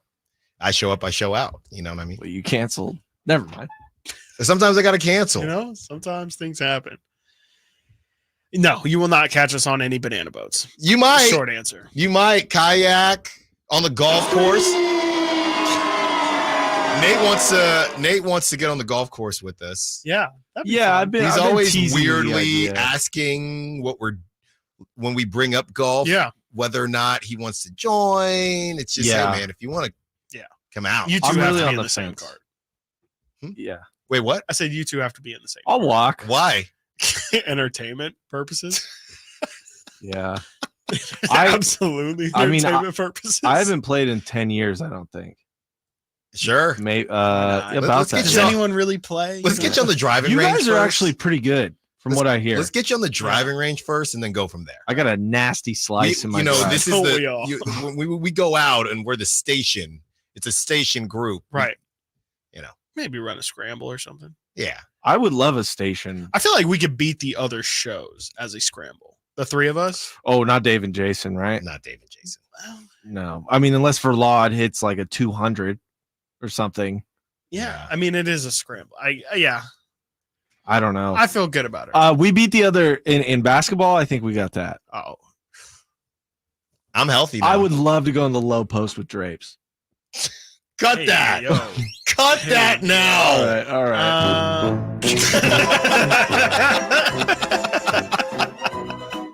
Crazy. Yeah, that's nuts. That's nuts. Crazy. We really don't have the post advantage at all against either of those shows. No, we don't. No, I got the quickness. Alan's gonna have to get I around got Jay. Jason. I got Jay. Jay's one of those big guards that he's got post moves, and I don't want. No, you don't want none of that. No. You know, Jay has like passing IQ through the roof too. Like he's gonna be throwing it through your legs, And stuff. he's talking a lot of trash. Oh yeah, yeah, the whole time. He'll Google Cool as a stuff about cucumber me. though. Every time he does it, Yeah. it's just like that was light. That was light. He's like, I don't do that. I don't do scrubs. And then you got Whitey in the corner. I ain't running unless I get paid. That's also true too. All right, Malik Monk, Chris. Yeah. Best NBA non-max free agent signings of the last 5 years. Yeah. Malik Monk comes in and they don't have them numbered. They don't have them ranked. No, they don't. Which I thought was a little interesting. But he is number 2 of 7, and they go on to say, and we could do the whole list here. Jeremy Grant, Detroit Pistons, that was in 2020. And then they have Malik Monk of the Sacramento Kings. That was in 2022. Malik Monk is a perfect example of a successful prove-it deal. In 4 seasons with the Charlotte Hornets, he was a fine complimentary player, but didn't meet the expectations of his draft billing. Number 11 overall in 2017. Monk bolted Charlotte in the summer of 2021 to sign a 1-year minimum salary contract with the Los Angeles Lakers, and he was among the few bright spots for LA that season. After rehabbing his value with the Lakers, Monk signed a 2-year, $19.4 million contract with the Sacramento Kings in 2022. He continued to improve from there Monk averaged 13.5 points and 3.9 assists per game in 2022-2023, finishing 5th in Sixth Man of the Year voting. The next season, he put up a career-high 15.4 points and 5.1 assists per game and was a Sixth Man of the Year runner-up. He got robbed. I added that. Bleacher Report didn't say that. Sacramento rewarded Monk's progress with a 4-year, $78 million extension during the 2024 season. Other guys, Alex Caruso of the Chicago Bulls in 2021. You have DeMar DeRozan of the Chicago Bulls in 2021. You have Bruce Brown of the Denver Nuggets in 2022. Jalen Brunson, the New York Knicks, definitely 2022. And Dante DiVincenzo of the New York Knicks in 2023. Yeah, I mean, and that to me, when I first saw that, it just provided a nice little perspective. I mean, we all knew that Malik has definitely outplayed that contract 100%, but like to really frame it in that frame is really, I think, a huge win for Monty McNair. Absolutely. Like, I think that's what every team is trying to do, right? Is to find these guys that's what the mid-level exception is supposed to be for, is to get these, Najee Marshalls, I think ideally Dorian Finney-Smith is on a mid-level exception kind of contract. You want these guys that, they bring you a little something, but you hope that in your system they can evolve into something completely different. And I think Malik at $9.5 million or whatever he was making on his previous deal, the 2 years that the Kings got for that, for him to be tops of the Sixth Man of the Year race in both of those seasons, you can't ask for a better value than that. And I think it's another big feather in the cap of Monty McNair, just something that's not really talked about. Of course, I think right now everyone's super upset about Monty, but he has done a lot of really good things for this franchise that just weren't happening before, like taking Tyrese Halliburton, even though he traded him, still getting that steal at number 12, and him eventually re-signing Malik as well. I think that there's a lot of positives to take from it. But yeah, I mean, the Kings definitely got their value worth on that Malik deal. All right, last couple minutes here before crosstalk with Whitey Gleason and the Drive guys.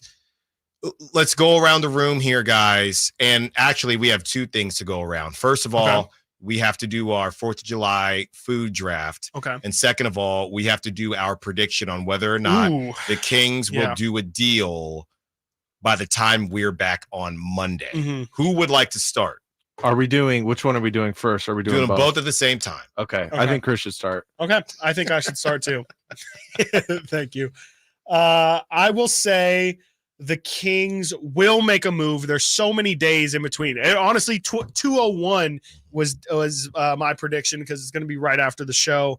But I think there's too many days in between now and then. Infamously, the KD signing to Golden State happened on July 4th. It's just kind of the time when these big moves tend to happen. I'm feeling good about it, and we have 5 days to get it done, and we're only day 3 right now into the free agency period. So if you're telling me that we're going to go through double the time that we already have without a deal, that just feels like an eternity. So I think a deal gets done by the time we're back on Monday. And how many things am I drafting here for my Let's July do 3. 4th? 3 Just things. one. My top 3. Just one? Are we only drafting? Are we drafting or are we just giving our tops? We're drafting. Okay. I will. Alan answered without having to answer. I'm going to go with. It's El Clasico. I'm going with the hot dog. Real quick, if they don't make a move, the Kings, will you find? Because Chris is not worried here at all. Would you start worrying? They would definitely be an elevated. Okay, elevated. I mean, that's 5. That's almost a week away. Yes. So Nate, that's a long time. It's a long time. Right. I think the Kings make a move too. Do I think it's something significant? Not really. I think there's a trade that happens. The roster gets jumbled a bit. Something happens, but I don't think it's the bombshells that callers have been in on and all that stuff. And then for food, I'm gonna go salmon with like the panko salmon. Bread. Yeah, I think so. I mean, you want drape in the post, and you want some salmon. Those are the 2 things I want the most in life. That's what you want for your 4th of July. That is a crazy 4th of July list. Cut his mic. Cut his mic. Okay, salmon on the grill at least. Yeah. Okay. I thought we were doing 3, so I had a couple, and that's just the one. That was your number one. If we have time, so that's your draft. I'm just gonna say a burger. Okay. How about a burger? Yeah. Huh? And specifically, okay, when it's a barbecue and you got the beans on the side, you put some of the beans in the burger. This guy's crazy. He's drafting like 4 things. No. I'm saying he said it's the burger, but it also comes with the bite fries that I like. and I'm saying the bite that I like is when there's you pour a little bit of beans baked on the beans? burger. Like a little bit of beans on the bushes, burger. like- and if you got some chips, you put some chips in the burger. In the post. Okay. So Alan kind Enough of of the cheated post. there. He definitely added 3. No, it's just a burger. You added chips and beans, Okay. but that's cool. Do I think the Kings are going to make a move? Thanks for asking. Yeah. I do. All right, quickly, one more draft. Chris, go. I'm going to draft a drink. Can I do that? Yes. Sure. I'll Careful. do, yeah.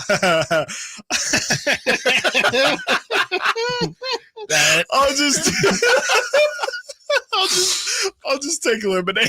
Yeah. Wow, what a controversial. Yeah. That Arnold Palmy. I love. My dad makes a good potato salad. I like Okay, potato thank you salad. for getting Thank a you. little bit more regular. Thank you. I've never heard of anyone say 4th of July, let's cook up the salmon. Yeah. Salmon ribs. I don't know. It sounds That's great. a big It's just difference. not, it's just not the like customary thing to. I'm Yeah, stuck. I get it. I'm stuck between. You want to hear what I'm stuck between? I would So love to. bad. Yeah, I know. So bad. I'm stuck between tri-tip Okay. and I'm stuck between tri-tip for my other meal here or my other draft pick. And I do love just some good barbecue chicken on the grill. Yeah. Little bit of, you season the chicken and then you put on the barbecue fried sauce. chicken too. And that we know Dave's gonna. we know Dave. Yeah. We know Dave. Yeah. So I think I'm gonna go with barbecue chicken. That's a instead good of the spot. tri-tip. That's a good spot. Yeah. Because that's a good value pick, right? I kind there. of just Yeah. picked tri-tip for everything. Remember when I did tri-tip for Easter? Yeah, but I mean, tri-tip's great because it can, it's going to feed a ton of people and no one's going to complain about a tri-tip sandwich or even just tri-tip by itself. No, they won't. 916 Stiles is a guy that doesn't want to waste his time. Put everything in that burger. No, My for God. sure. That's Yeah, right. Absolutely. That's right. All right, we will be back with the Drive guys. Some crosstalk. Their thoughts on the trade market and NBA free agency. Stiles and Watkins, Sactown Sports. On the move? Got somewhere to be? Take Sacramento Kings basketball with you. The Sactown Sports app will let you stay connected to your passion. Never miss a moment of Sacramento Kings basketball with the Sactown Sports app.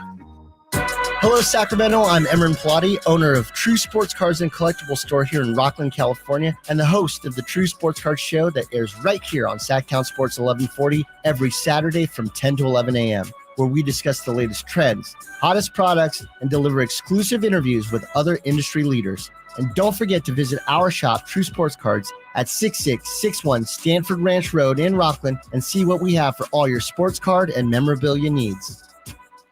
At Ashton & Price, over the last 25 years, we've won just about every injury case you can think of. Slip and fall, falling merchandise, fell through rotted decking, we won those. Dangerous stairs, falls into holes, dog bites, won them. Injured while pedestrian or on a bicycle, auto, motorcycle, big rig, company vehicle, Uber, or Lyft accident, we've won them all. And the best news is there's no fee until you win. So no matter how you got injured, remember, for the best advice, don't think twice. Call Ashton and Price. Quick Quack Car Wash takes the drama out of keeping your car clean. Let's wash the car. Don't spray the hose inside the car. Our convenient wash packages make it easy to get your car soaked, scrubbed, and on your way. Protect your car from sun, rain, and pollen with a ceramic duck wash and get our in-wash light show and an unbeatable clean. Oh, the kids filled the gas tank with water. Of course they did. Quick Quack Car Wash. Come in today to try our new tropical scent wash. Did you know your skin is the largest organ of your body? Huh? That's why you should shower with Old Spice Super Hydration Body Wash instead of plain old bar soap. Love your skin by super hydrating it with vitamin B3 and glorious notes of vanilla and shea. Did you know that my super hydrated skin is the second largest organ of my body? The first is my heart. Old Spice. Men have skin too. Old Spice Super Hydration Body Wash. 24/7 renewing moisture with daily use. Hi, I'm Angie Hicks, co-founder of Ainge. And one thing I've learned is that you buy a house, but you make it a home. Because with every fix, update, and renovation, it becomes a little more your own. So you need all your jobs done well. For For nearly 30 years, Ainge has helped millions of homeowners hire skilled pros for the projects that matter. From plumbing to electrical, roof repair to deck upgrades. So leave it to the pros who will get your jobs done well. Hire high-quality certified pros at Angie.com. Sponsored by Xfinity Internet. Enjoy ultimate control of your home network. Personalize your Wi-Fi name and password. Assign user profiles. View and control connected devices and more with the Xfinity Internet app.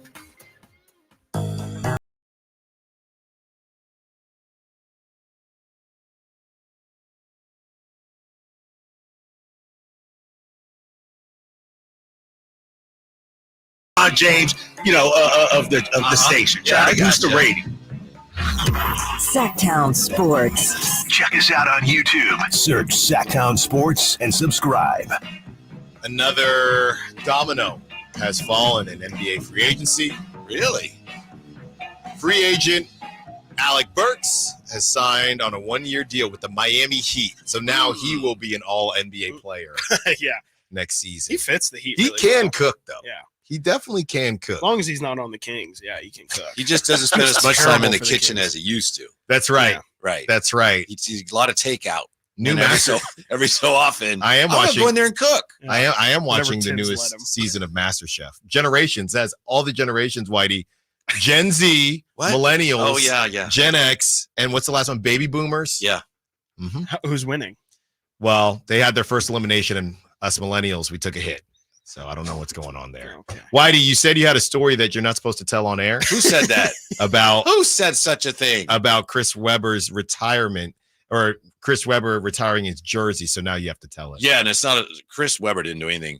And I'm probably not supposed to tell this, so if you never hear from me again, you'll It's know all right. what It's just happened. us three. Yeah. So you remember, Chris, were you there when he got his jersey retired? February, I think it's February. I just looked at February 6, 2009. Think so. Yeah. No, that was in the old barn. No, I wasn't Yeah. there. Okay. So it was really cool. And I remember Spencer Hawes was on the team and they retired the jersey at halftime. He came out to watch the ceremonies. Yeah. It was really cool. But anyway, Chris Webber used to collect, as far as I know, he still collects African-American artifacts. Okay. Which is like historical documents and things. That's what he Okay. used to collect. As far as I know, he still does. Mm-hmm. So the Kings, they have Chris Webber out there and he's, standing there or sitting there. I don't remember. Gavin Malouf's there and they're going to raise the number up, the number 4 in a big jersey. And they have a gift for him. Okay. And the story goes, and I believe this is a pretty good source, I'd say. Mm-hmm. So Gavin Malouf is standing next to this object that they're going to give Chris Webber, whatever it is. And it has like a, tarpon over Sure, it, something. Yeah. Gavin Malouf says to somebody, this is during the ceremony as it's going on. Gavin Malouf turns to somebody and says, I don't know what this is. And someone says to him, then you're bleeped. So I didn't know that when I was watching, but I do know this because I was there when he presented it. He goes, and Chris, we would like to give you, remember he collects African-American artifacts, right? We'd like to give you this African-American art. And they pull the tarp off, and it's like a painting of Frederick Douglass. It's like, okay. And years later, or I don't know how long ago it was after that, Chris Webber was on NBA TV. I was watching, he was on with Gary Payton, and he was complaining about it. And it didn't get any mention around here. And at the time, I certainly couldn't mention it. But Chris Webber's going, you know what they gave me? They gave me like a painting of Frederick Douglass. I don't collect stuff like that. But anyway, the funny thing is that Gavin's like, I don't know what this is. And someone said, well, then you're bleeped. So he How does or that doesn't. happen? He doesn't collect stuff. He collects does, but artifacts. that's not- right. yeah. That's just a like painting. historical documents Yes. and right. pieces Yes. of history. Right. Not like, hey, this is a really nice painting. Yeah. Wow. That is. I That wonder what is he did so. with the painting. That's just so on brand for all parties involved. It's in. It's Wow. just absolutely I wasn't on the incredible. floor, like I said, I think is a really good Right. source, but I was there and I remember when he said African-American art. I remember going, wait, what? Wow. So, wow. I have a lot of questions off that, but that is, That's about all I know about it. Yeah, wow. I mean, that's very fitting for that ownership group, and Yeah, I mean, it's very, very imagine, fitting. though, if you're out there in the you've been out there in the court for exactly. stuff, It's like you like to know what's going on. Well, I don't know what this is. I'm also terrible at receiving gifts. Like already, even if I actually enjoy something, I'm kind of unsure how to react. So I can't imagine what Webb was thinking at the time, where he's like, "Oh, I think I see what they were trying to do, but also." I'm a million. Like this has no. Like I could. This is probably something they bought at like a Goodwill or something. Like what? What are we doing? I don't know here? what it was worth. Maybe it was a really nice thing, but wow, wires got a little cross there. Why do you heard us talking about the jersey retirement? I didn't hear any mention of Jerry Lucas. I know. I'll tell you that I know right now. you're very, very, very passionate about your Jerry Lucas getting his number retired. First off, is there any progress on that? Have we gotten anywhere? I know at one point you were trying to reach out to the family. We were very close. I got in touch with someone who had direct contact with Jerry. Yeah. And this is for number 10, correct? No, this is for Peja's number. That's right. I remember it was somebody's number. So, and Jerry was following along, and then I didn't hear back. So I don't know if I did get in touch with someone from the Kings, and I understand they had a million things going on, so I get it.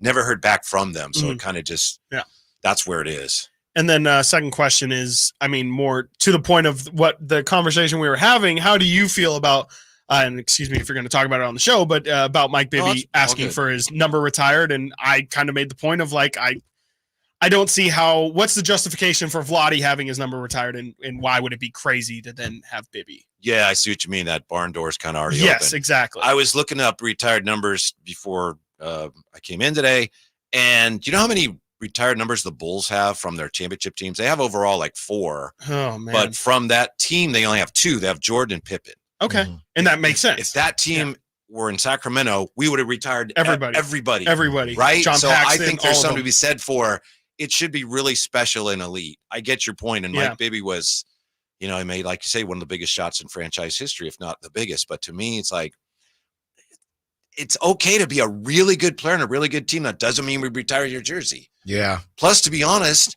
I'm not a big fan of saying I want them to retire my jersey. Yeah, it was definitely a decision he made for sure. I mean, Alan pointed out, he clearly was sitting on that for a while. I appreciate it. Good for you. But what do you say? Squeaky wheel gets the oil. Yeah, exactly. I know. Yeah, maybe I'm too old school. Yeah, it's clearly bugged him. Yes, to some degree, but I was saying, Whitey, I just, how I am. I just find the whole thing to be a logistical nightmare. So I'm more in the camp of you. Just it's got to be something really special. When are you going to Temple and like, hey? Yeah, exactly right. You hit 300 there. That's like, right. How many people in Temple history have hit 300? Well, I'm gonna go to them. And at least get in the Ring of Honor. That's right. I'm actually going to contributions outside of baseball. I'm going back to Philly in August, and they better hope that I don't have time to get back to that. Do you know how many numbers the Celtics? I heard you talk about it. I looked it up. Do you know how many they've retired? I would guess over 20. 24. That's absurd insane. now. That's insane. And a lot of it was when there was 8 teams in the league. 100%. Yeah. It honestly was. Yeah. It's more than the Yankees. The Yankees have only done 22.